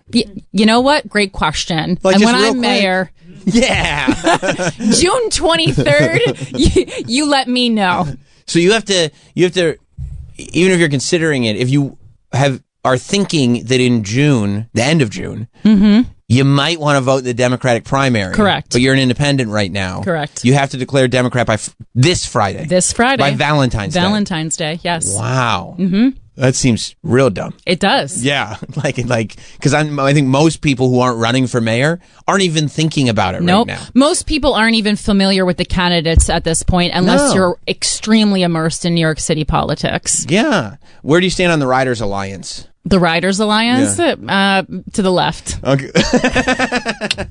That's pretty good. Right? No, we've just been obsessed with them. We don't like them here. Yeah, yeah. We personally, we're not speaking for your campaign. Yeah. We don't like them. We think they're annoying. Well, we think they're wieners. it's also kind of, it's like, I feel like some Democrats kind of make the mistake of speaking to everything that's going on in the city. And again, like, you really want to concentrate on your platform. Right. And not make 100 promises that you can't keep. That's really smart. Instead of just trying to figure out in the room, like, Yeah. what do you guys want to hear right now? Go like, no, Yeah. here are the platforms that we're... Because I don't want to do that. I don't want to make promises I can't keep. But it's also like, okay, it's not like you've read all the materials and spoken to everyone involved in every single issue in New York City, and anyone who claims to is a liar. Yeah. Well, once you are mayor, you should know these Riders Alliance people. You really seem to have. They're the worst. I knew there would be some kind of a vendetta you had. Yeah, of course. today. There's always a vendetta. Yeah. Always. No, they're the worst because they're pro congestion pricing, Mhm. which, like, anybody who's pro more tolls sucks. Well, okay, but are you driving into the city I stopped driving. because of the congestion? Well, I can pay $9. See? Well, it's working. Yeah, I know. And that drives kind of the point. Dude, that drives me insane. Every day I park at the train station and I'm muttering, You're boiling. like Joe Pesci in Home Alone, just Yeah. like stuttering, muttering, like, because I know this is what they wanted. Yeah. I'm not showing them. Yeah. This is what they wanted. Yeah. Now I'm on the train and I'm still giving the MTA, but whatever. I'm not paying my $9 toll plus the parking plus the wear and tear of the car. It's too much. Carmen. Yeah. It's too much. But what these Riders Alliance do, they go to license plates. And when people have like worn out license plates because they're trying to avoid the cameras, Sure. this little wiener, he takes his Sharpie out yep. and he fills in the license plate. Yeah. It's like, mind your business. That's hall monitor energy, and I think that we can all agree no adult should have that. Plus, it's a crime. To You can't tamper be with a sharpening on, license. and you can't be sharpieing on other people's cars. Right. That's a crime. Okay. Arrest him. That's what I'm telling you. I mean, I don't think I have that power, All right, but all I'll right. talk to, I guess, Donald and see. Well, my screen name in high school was wrestling related, so I don't know all the laws. I don't know all the rules and the powers. Yeah, I mean, regarding the Riders Alliance, it's not. I do. Part of my platform is that we won't be implementing any more fees for New Yorkers. Right. Another interesting thing that I think people don't know regarding the congestion fee is that so they know it's going to the MTA, but I think what people don't know is that the MTA is a board of officials who are not elected. They're people who work in infrastructure and real estate, which immediately should send an alarm into your ears, being like, real estate, infrastructure, construction sounds like capitalism to me. Sounds like a way for people who don't need more money to get more money. That being said, I have talked to a lot of people who drive in the city, and they like it. They say it's saving them 20, 30, 40 minutes on their commute. Oh, because there's less people driving. Mm-hmm. Maybe I should try it. And I mean, it also is good for the environment. Again, that's a hard fight. They're People pissing really on these don't. streets. They're pissing. People seem to really not care about the environment, especially in New York, and It's I understand. piss on the sidewalk. I understand. All right, the fumes from my Jeep. It's like I get it. You know, I get This it. is what we're worried about. That guy took a shit on the Yeah. sidewalk, and we're like, oh, if there were less Jeeps. You shouldn't even be able to run for mayor if you haven't seen someone poop on the sidewalk. You've seen it, right? Yeah, obviously. Yeah. Yeah. I mean, I saw it on The Sopranos. Yeah. Yeah. I mean, that's just my platform, but and that's what we all came here to hear. I'm also. What do you think of? Are we going subway safety though? Because that's what also they said. These Riders Alliance people. Yeah. They said the subway's completely safe. And I was it's like, not completely safe. What are wildfires breaking out on the subways? Is that what's going on? No, I mean, I think there's a real fear here, and I, pretty much always feel safe in New York City, as do many other women my age. I was going to say young women because I'm young in politics but old in entertainment, so it's really pick your poison. Yeah. But no, people have a fear again of getting pushed on the tracks, and that's an unacceptable place to live. But also with this new quality of life initiative that Eric Adams has introduced, we're going to have cops kind of patrolling the interiors of subway cars. And so while most New Yorkers do agree that they feel unsafe these days, a big portion of them also don't want to have police officers on the interiors of cars. So, how come they don't want it? Just because of the vibe. It feels like it feels like a police state to them. Yeah. No, I get that. I get that. Yeah. Yeah. There was a guy who kicked Bob Kelly's phone onto the subway track. Did you hear that story? Out of his hand? He had it in his hand. He was like, flexible man. Well, I think he kicked it. I don't remember exactly how the phone ended up on the track, but he was like threatening him with a knife. Oh my God. And then Bob Kelly lost his wallet and phone, and it landed on the track. And then when the guy finally got away, luckily Bob ran into Seton Smith, Yeah. You know Seton? Yeah, absolutely. I think it was Seton. It was, right? And he asked Seton to please jump on the track and get his wallet and phone for him. He asked Seton did Seton do that? Yes, he did. Are you serious? Yes, he did. Oh, my God. Yes, he did. So maybe, as good a citizen as Seton Smith is, maybe he gets involved in the campaign Seton somehow. is very kind. I'll talk to him next time I see him at the clubs. Yeah, I think it would be a good idea. Did you see, by the way, Eric Adams, and I don't know if you become mayor if you'll do stuff like this. Right. But he put out a very bizarre snow warning to New York. I don't know if you caught this on his Instagram. I did not. I was so immersed in reading articles about why he's no longer a criminal. He's not anymore. That I missed his legendary snow warning. Yes. Please. He's not a criminal. We can now trust him with the weather as well. On his the real perpetrator is this blizzard. Right. On his Instagram account, he kind of let everybody know that there was snow coming. And I think when he first did it, is his platform that he's running on? I'm going to replace your phone. I don't know. He just calls every New Yorker every day. It's going to rain. yeah. And it's not like it was that much snow. It was like I know a couple inches. I kind of, as an East Coaster, I make fun of people when they just when they're running to the supermarket to get jugs of water. Right. And it's like we lived through COVID. I think we're a little bit more prepared than this. We'll be fine. Is this the one? Yeah, this is from 4 days ago. Perfect. Oh my gosh! Check out the winter weather advisory from our mayor. In New Yorkers, that white stuff is coming tomorrow. Yes, snow. Starting 7 p.m. tomorrow. Cocaine humor from the mayor. 3 to 5. That was kind of it. Just the fact that he goes, New Yorkers, that white stuff is coming. Yes, snow. Okay. Like, nobody's ever referred to snow that way before. They haven't. No. But to his credit, the white stuff did come. It did come. Of course, snow. Like, it's a... I just want everyone to know I don't endorse Sam Roberts' impression of Mayor Eric That's Adams. What he sounds like to me. Okay. That's what he sounds like to me. He doesn't sound like somebody I trust with the weather. Kind of foolish. Okay. He sounds to me, he sounds foolish. And we watched him go through... Have you ever seen him going through backpacks before? Yes. So, come on. Yeah. You know what I'm talking about. Yeah, I'm just trolling you.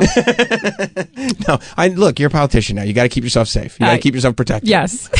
Are you going to give weather updates when you're mayor? I feel like there's probably more pressing issues for the city, but if anyone requests one, I'm happy to give it to them. Okay. I would leave it to Mr. G. You know what I mean? It's New York. There are people whose jobs it is to tell us when the white stuff is coming. Right. That's why Snow. it seems like, why are we doing an Instagram reel about this? I guess just anything to make it seem like he's worried about the people of the city and not keeping himself out of jail. Yeah. When that video came up, I was like, but what about all like the DOJ stuff? It's more what I was like, I knew about the snow. Yeah. Because I have an app on my phone that tells the weather. Correct. I was more interested, like, what's up with you in Turkey? Maybe he's making the weather more accessible. All New Yorkers aren't able to afford a smartphone. Sam, they don't have Sirius XM money. That's true. They're not all loaded like all of us in here. There you go. But Eric Adams he's extremely loaded. He's been fundraising the entire time he's been mayor. It seems, with the chunk of change that he has in his campaign bank account. He's doing well. Yeah. Wow. Mhm. Wow. Well, then I guess we're going to get some real good.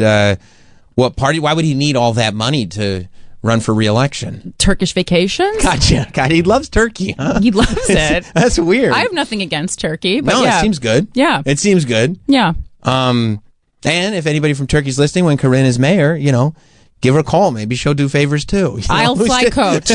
You're okay flying I'm from the world of stand-up comedy. I'm extremely used to flying coach. I'm also only 5'3.5". I don't know if I want to give that away. People might feel uncomfortable with such a short mayor. Are you going to wear lifts like Marco Rubio? No, I'm a Spice Girls fan. I'll just wear platform shoes. I have a closet full of them. That's the move. Everyone meets me and they say, "I thought you'd be a lot taller." I say, "I have tall person energy." Yeah, So, you do. You right? do. Yeah. You want a mayor who has tall person energy. That's all you need. It doesn't matter their actual height. Exactly. You do come in and feel like you're capable of and ready to own a room. There you go. That's been your energy though. As long as I've known you, it's been your energy for a very long time. Thank you. Yeah, which is good. That's what you want because you want to believe that you're going to be able to walk into a room of like very important people and be taken seriously. I'll fist fight Cuomo. You will, right? I'm saying it on the air right now. This is my I can't wait to get notes from my committee on this appearance. Yeah. Because I'm just going to go in cold to this one, and then Smart. you can tell me the list of things that I shouldn't say. Stephen moving Jenkins forward. is going to be like, "Don't fist fight politicians," okay? I mean, No, actually, no. He's a little rapscallion. I think he would love if I fist fought Cuomo. I think it'd be great. Yeah. I think it'd be great. And you Yeah. could do it under the ruse of like a charity celebrity boxing thing. Oh but like, no! Celebrity death match, Fisher versus for Cuomo. Sure, for sure. Well, what if this Cuomo? People are saying he might run as an independent. What if he becomes one of your opponents in the landscape of mayoral politics? I mean, isn't that interesting though? Because you're running as an independent because everyone in the Democratic Party hates you. That's not really a good. Oh, I gotcha. I Yeah. don't know. Yeah. No, I get that. We're still waiting for him to announce, though. I mean, certainly money has been pumped into already trying to make him look bad, so it certainly seems like he's announcing, but the dates get later and later. First, I heard he's announcing in February, then March, then April, so we'll see. I mean, there is a deadline that you have to announce by, but... What a game to play. So you're saying there's money being put into people actively trying to make him look bad. Yeah. Which is how you know. There are groups independent from the candidates that kind of... who knows if I'm supposed to be saying this, but part of my campaign is that I want transparency and I want people to understand what it takes and what's going on behind the scenes when you're running for to be a public servant. But yeah, no, there's so much money floating around, and part of it, are these independent groups that kind of look at the candidates who are gaining steam, and if they don't agree with them, try to take them down. And that's already been done with Andrew Cuomo. Have you caught any wind of people building any Corinne Fisher stinks? Campaigns? It's been 2 weeks, so no, obviously I'm slacking, but... But that's when you know, Yeah. this is a real thing. This is a real campaign. People are threatened by it. Yeah. Will be the thing. Yeah. So you guys are doing a live show on Friday. Mm-hmm. And that's also like you're doing, you said you're doing your first speech there too, right? Oh, you've really been listening. Oh, I'm up. I'm Yeah. up on what's going on. I just Because thought... I'm fascinated by it. I think it's great. I like that if it was a gimmick, I'd be like, oh, this is kind of fun and silly. I'd still invite you in and let's have a good time talking about it. But I got so much more fascinated by the whole thing when I realized that this is a real thing and you're taking it seriously. I actually started reading and watching everything and becoming aware. Oh, thanks. Yeah, it's way too much work to do as a bit, and very little of it funny. I mean, you're like, oh, as a bit, I had my accountant go over every cent I spent in 2024 and submit it to the government. Waka waka. It's really not. It would be a pretty bad idea. Yeah. And also, I mean, anyone who is accepting donations from people who trust them as a bit, I mean, that's tough. That is a felony? Yeah. It at least makes you a bad person, probably a criminal too. Yeah.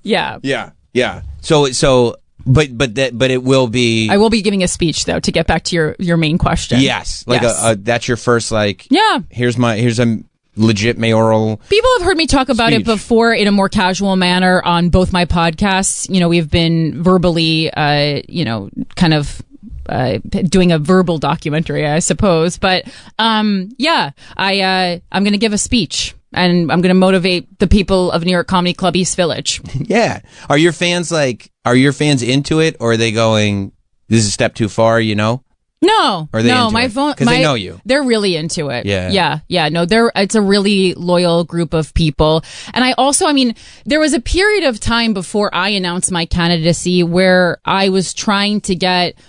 Preferably a young woman who listened to one of my shows. I wanted to be like a mentor and support their platform financially and by giving them airtime.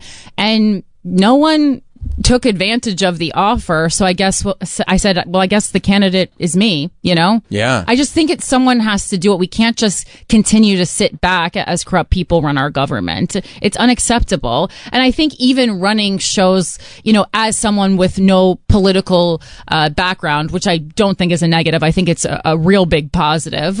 I think that shows people like, you can do this. And if we come together as voters, that's the one thing. We really do have power, but people feel powerless, so they stopped voting. The voter turnout for the mayoral election in New York City is extremely low. Which is crazy because, again, like going back to my point, a little bit ago, mayor of New York City becomes a huge platform. Yeah. So you're like, this is someone who's going to hold a lot of power, and a couple 100,000 New Yorker, they got the vote of a couple 100,000 New Yorkers. That's pretty crazy when you think about it. So what are the, like you said, you got your 4 issues. What are you trying to zero in on? Right. I mean, cost of living and safety are across the board the main concerns of New Yorkers. So we're going to focus on that. I mean, there is a housing crisis right now. There is a homelessness crisis, which contributes to both, it speaks to the cost of living, but it also contributes to the safety issue, because I don't know what neighborhood everyone's living in, but I live right on the cusp of East Side, East Village, Lower East Side. And in the past, even 1 to 2 years, I've seen, so many more people experiencing unsheltered homelessness, who are also experiencing a mental health crisis in my neighborhood. We kind of say, if you are a New York City resident, you kind of know the homeless people in your neighborhood. You know them. You say hello to them. Over the past year or two, I've seen so many new faces, and that speaks to the job that our government is doing. So one thing that I really want to expand is there is a program called Be Heard. It started as a pilot program in New York City. I would still consider it a pilot program, where you can, instead of calling a police officer to a mental health crisis, you can call an experienced social worker, right? We know that the NYPD is not great at de-escalation, but that's not really supposed to be part of their job. They're not social workers. That's not what they're doing. So we're getting angry at them, which I understand, but they're also being asked to do so much more and not really getting paid enough, especially these rookie police officers. They just don't have the training. They don't have mental health support in a way that they need personally.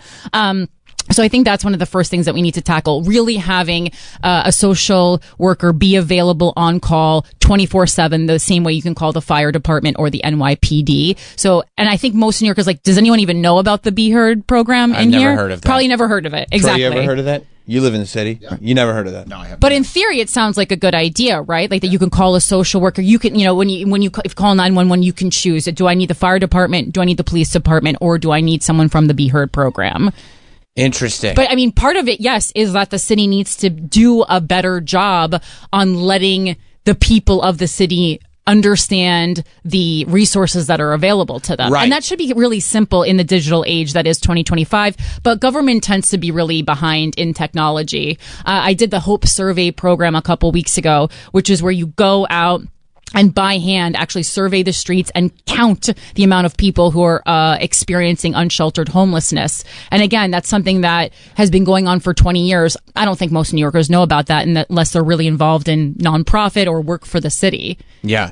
How as a human, it's just a person though, it's a civilian, it's somebody who's just living there, right? Yeah. And you see something going on with some homeless dudes or whatever, there's some kind of commotion. Right. How would you know? Like, I think most people also just call the police. Sure. Because they go like, there's something happening. I want it gone. I want it cleared off. I don't know. Like, they don't know whether this is a scenario where I should call a social worker, this is a scenario where should I call the police, or I should call this person. Yeah, you have to use your discretion. I mean, I think if there's a weapon involved, you always do want to call the police. Right. But, if it's someone who kind of maybe just needs help, needs to be taken to a facility. That's another issue why we see so many people kind of just wandering around, because some cities have a law in place where the city government can make a decision that this person is unable to care for themselves, so we can take that over here as a city. We don't have that in New York. We have, free will, and there was plenty of organizations that would fight, and they would say, it's un-American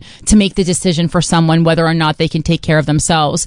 But if you have a serious mental illness like schizophrenia, you're not being treated for it, you're not going to be able to make that decision for yourself, and you become a danger to yourself and the people in your neighborhoods. The people of New York, just as much as, homeless people have a right to the streets, well, so does everyone else in New York. So if one person is making it unsafe because they are being violent towards themselves or don't know what's going on, that becomes an issue for everybody. Yeah, for sure. And we want to, and I think we really want to govern with empathy. And isn't it more empathetic to assess someone and realize like they're never going to get better? There's this constant rotation that people experiencing unsheltered homelessness and a mental health crisis are going through, in Eric Adams' New York City, where they'll go into a mental health facility for 1 to 3 days, and then they'll be released, and they're released right back onto the street. So even if you started getting treatment for schizophrenia or bipolar disorder, whatever you're going through, you're not going to be able to continue to take your medication and receive your treatment if you don't even have a roof over your head. Right. And anybody that's dealt with anybody that has mental illness like that knows that it's very common for people to be like, oh, they're 100% better. Like, oh, this is so great. Right. And then the second that there's no medication anymore, it's like, oh, we're right back to where we began, maybe even worse. Yeah. I mean, it's not like I'm unfamiliar with mental health issues. I'm coming from the world of stand-up comedy, right. Yeah, you've seen a lot. And so I know a ton of people who are, have bipolar disorder or schizophrenia, and they have managed it, and you wouldn't even know. It's 100% possible. I would never advocate a policy that takes away someone's autonomy, but at a certain point, and I mean, I think if you want to use a pop culture example, not that she has schizophrenia, but we all, we're like, free Britney. And then Britney got freed, and we go, maybe we shouldn't have freed Britney. I was thinking that. Maybe it wasn't the empathetic thing to do.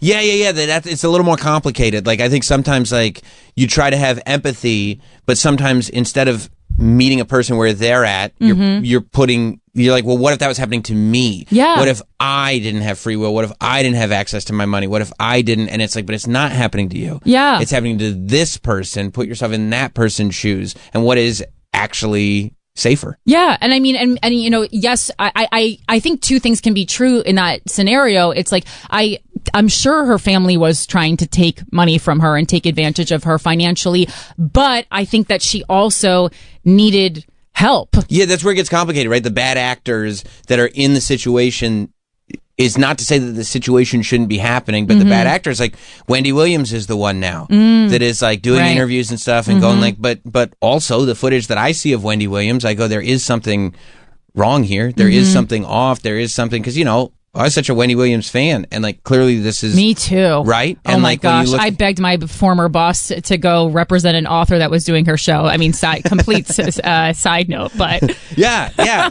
and you see her now, and it's like, oh, there's something. This is a different person now.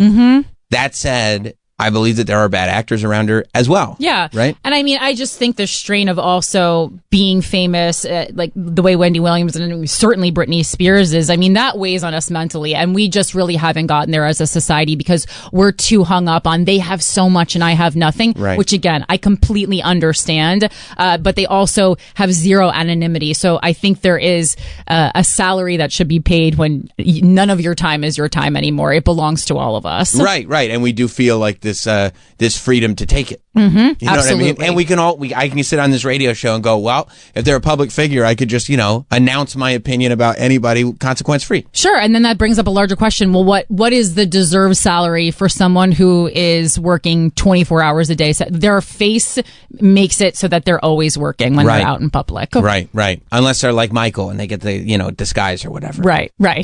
He had it You're all figured always out. thinking, Sam. Yeah, he had it all figured out.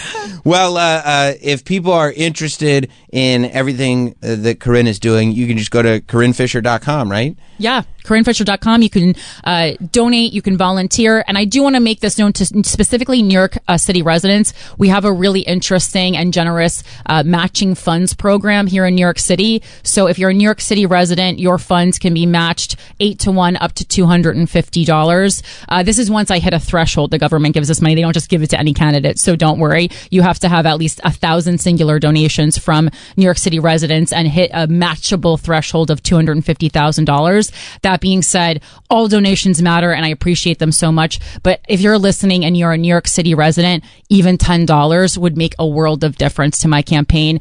And it's not saying you're going to vote for me. It's just saying you see potential in my candidacy and you can follow me and make that decision on June 24th. But also, regardless of platform, you're running for mayor and you do the show. Mm-hmm. And if you like the show, let's vote for the person who does the show. Does that make sense? That's not how I make my political decisions, but I mean, I'm not gonna say no. 1,000%. Okay, all right, good. All right. As long as Troy thinks it's a good idea, I think we're going to go with that. Corinne, thank you so much. And if anybody, I don't know if it's sold out yet or not, but if it's not, go to the Guys We Fucked live Valentine's Day special and fundraiser this Friday, 6 p.m. at the New York Comedy Club if you're in town. Great Valentine's Day date. If you're like, I didn't make plans and I don't know if I can get that rose that Sam talked about earlier. Bring your gold roses. Yeah. And go to the... Do both. Yeah. Not only have this gold rose, we got plans tonight, honey. Yeah, it's a fundraiser and Valentine's Day night. That's $49 for a live show. That's not a bad deal. It's a good deal. We're trying... Again, I want to make art accessible. Yes.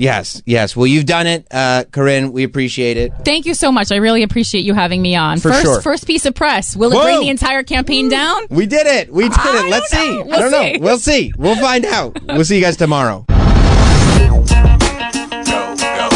This has been Sam Roberts Show. If you missed anything or want to hear it all over again, check out Sam Roberts Show on the SXM app.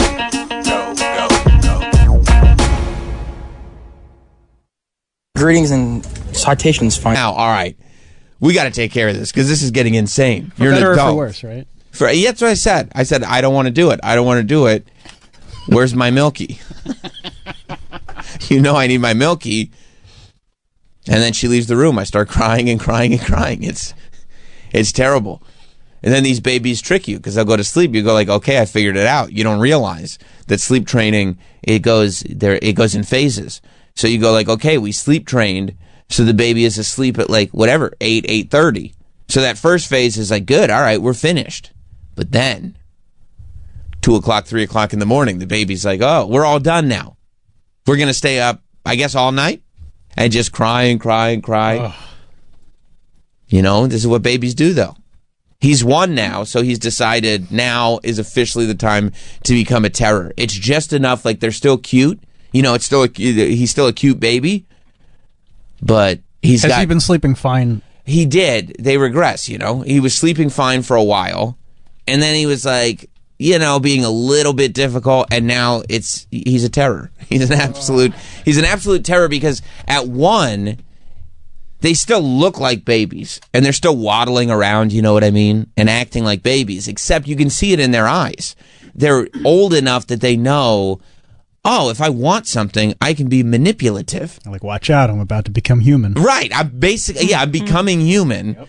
And I want this thing, and I refuse to accept any sort of compromise because they haven't developed empathy. They can't see that their parents are slowly being driven to madness. That I'm, waking up in the middle of the night and I'm hearing 2 sets of tears because my baby's crying and then also my wife is crying. Going, why won't he just go to sleep? Why won't he just go to sleep? Now, is he waking up your other kids? No, thank God. That's impressive. Yeah. Are their rooms not close to each other? No, they're real close. They're right there, one next to the other, but those kids sleep like rocks now, which is good. Well, they passed the sleep training. They passed sleep training. Me and the baby still having trouble. That's all right. It's because it's tough. I mean, I guess on the bright side, you don't have to deal with like 2 or 3 kids that are awake. Yeah.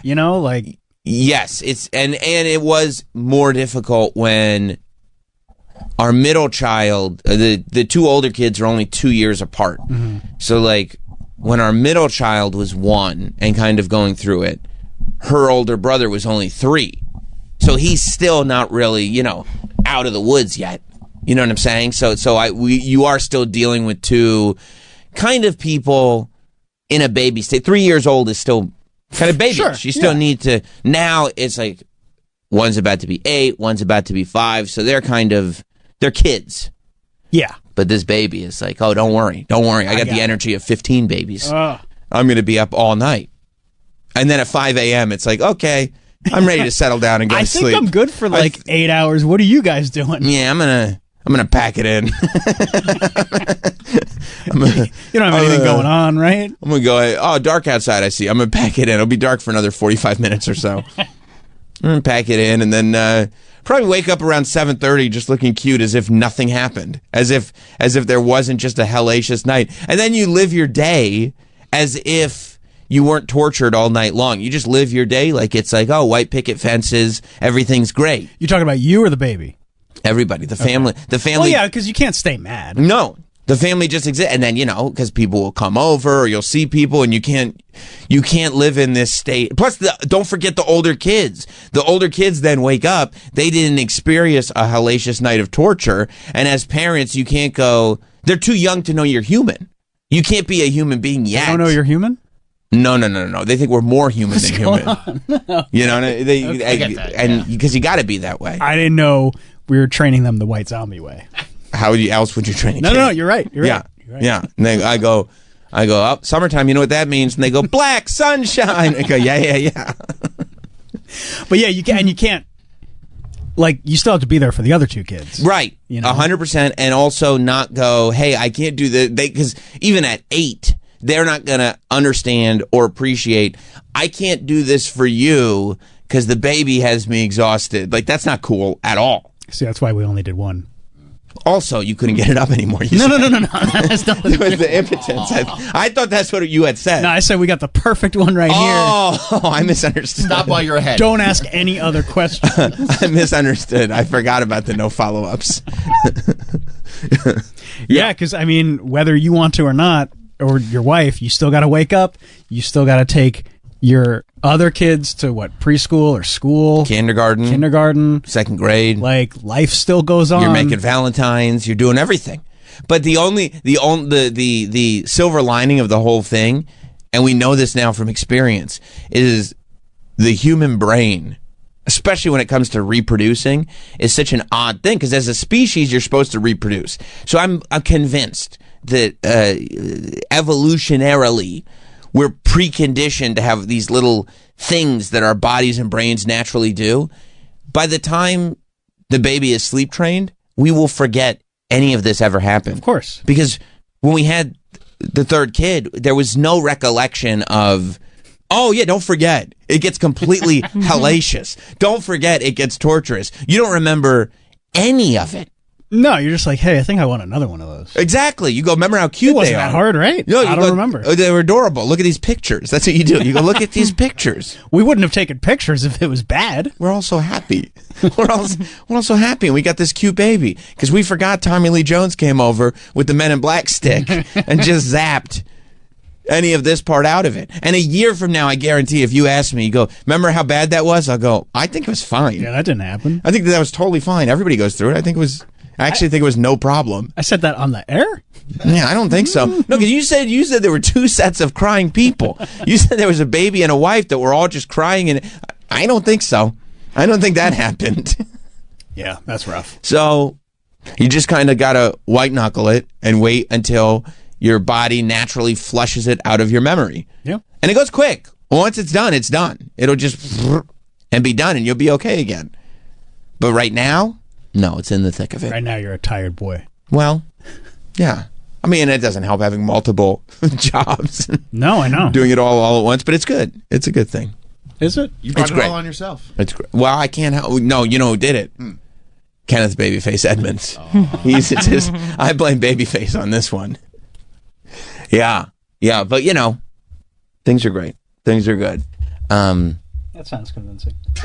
No, I wouldn't say it if it wasn't true. Okay. Obviously, what am I just gonna? No, things are great. Yeah, things are really. Things are good. Really great. Things are really fine. Things are absolutely fine. You're gonna be like Homer when he got 2 jobs to keep that pony. Just falling asleep. She's so happy with the pony. What do you? I can't disappoint her. I can't. Just going to bed and your alarm going off 2 minutes. Not knowing if it's an alarm. No, that's a baby crying. Okay, do I have to? What am I supposed to be doing here? Okay. Oh, you just get lost. No, I have no idea. Yeah, what's in front of me right now? Yep. Tell me what's in front of me right now. Okay, I'll do that. No problem. And I'll do it. By the way, I'll do it great. I'm going to knock it out of the park. Whatever's right in front of me, I'll knock it out of the park. Yeah, but you've always been like that. Like, if you just push through, like, that's all you really need to do. And I feel the same way. Like, what do I have to do today? Right now. Worry about tomorrow. But people will come to me and they'll go like, oh, what are we doing in April? And I'm like, what the fuck are you talking about? Why would you ask me that? What are you doing? April? They're like, oh, are you free on like March 1st? I go, how would I even know? How would anybody know? What are you, a time traveler? March what? I don't even know if there's going to be a March. You have a calendar. But I'm like, what difference does it make? I write this on the calendar. I write that on the calendar. You live in the moment. In the moment. I can tell you what I'm doing on March 1st. I can tell you what you're doing on March 1st, too. Jack and shit. What are you doing on March 1st? I got no plans. Oh, yeah, exactly. So if you want to do something, I'm available. Exactly. The, financial play. You should have seen this conversation I was having with the financial planners, like, at the end of the year, to go, like, okay, what are we going to do for next year? I go, I don't even want to have this. I don't know. What are you talking about? I have no idea what next year is going to look like. And my wife had to be, okay, I'll take care of it. I have no answers for you, Scott. Thank God for her. I have no answers. Wife. She is an incredible wife. I mean, she pulls through for you in the clutch. Every time. Because you're a big idiot. Yeah. Yeah, I mean, that's fair. And you know, she is loyal and she loves you. And not a big idiot. No. Smart lady. Me? Moron. but it's not like that changed. I'm tired. Right.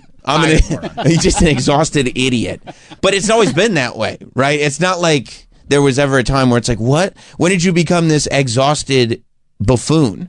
I've always been like that. I don't remember a time where I wasn't an exhausted buffoon. Now, since you're taking the train now, yeah, because of congestion pricing, right? Are you taking that time to close your eyes and take a little rest? I will, and I will always. That's how I actually know where I'm at, because I push through all the time. Yep. And so that's where I know where I'm at when I'm like having like.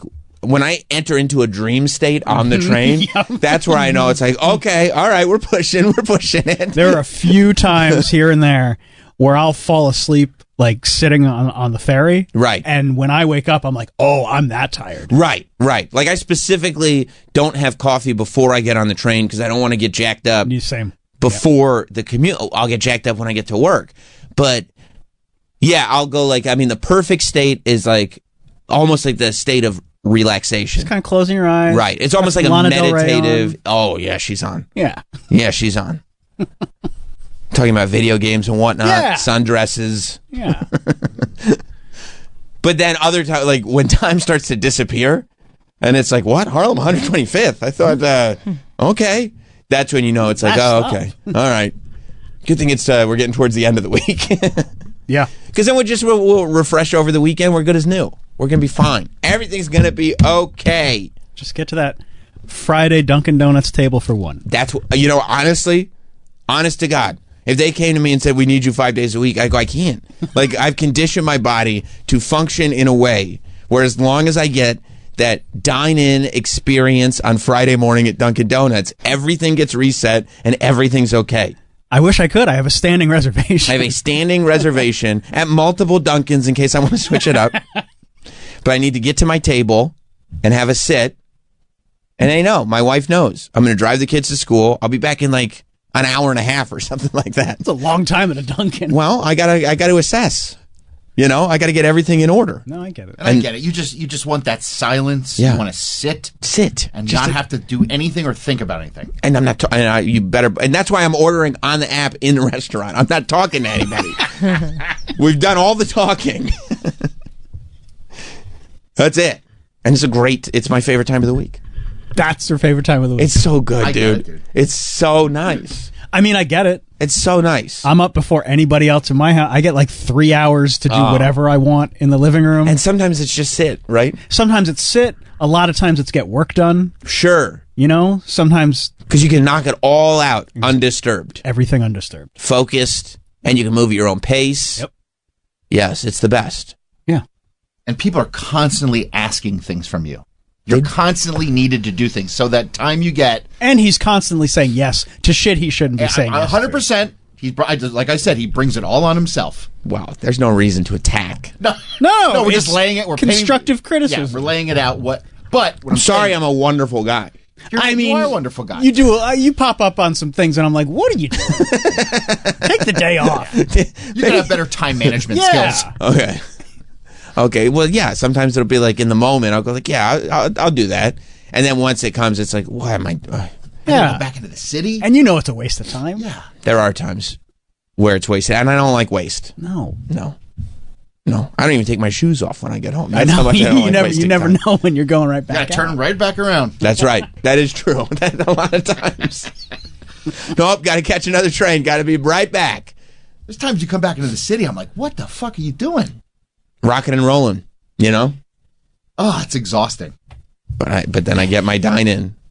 I get my dine in on a Friday morning, and everything's okay again.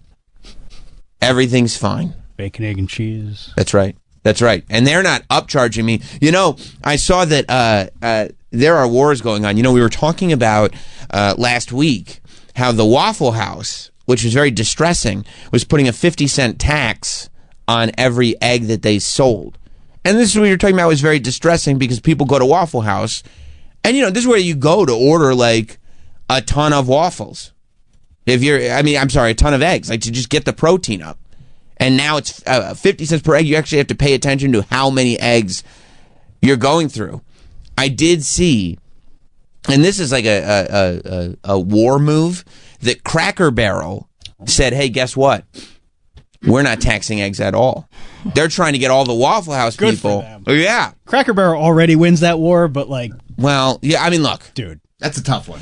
Cracker Barrel's not open 24 hours. Cracker Barrel's not open 24 hours. Okay, 1 point to Waffle House. Waffle House will give you a great meal any time of day.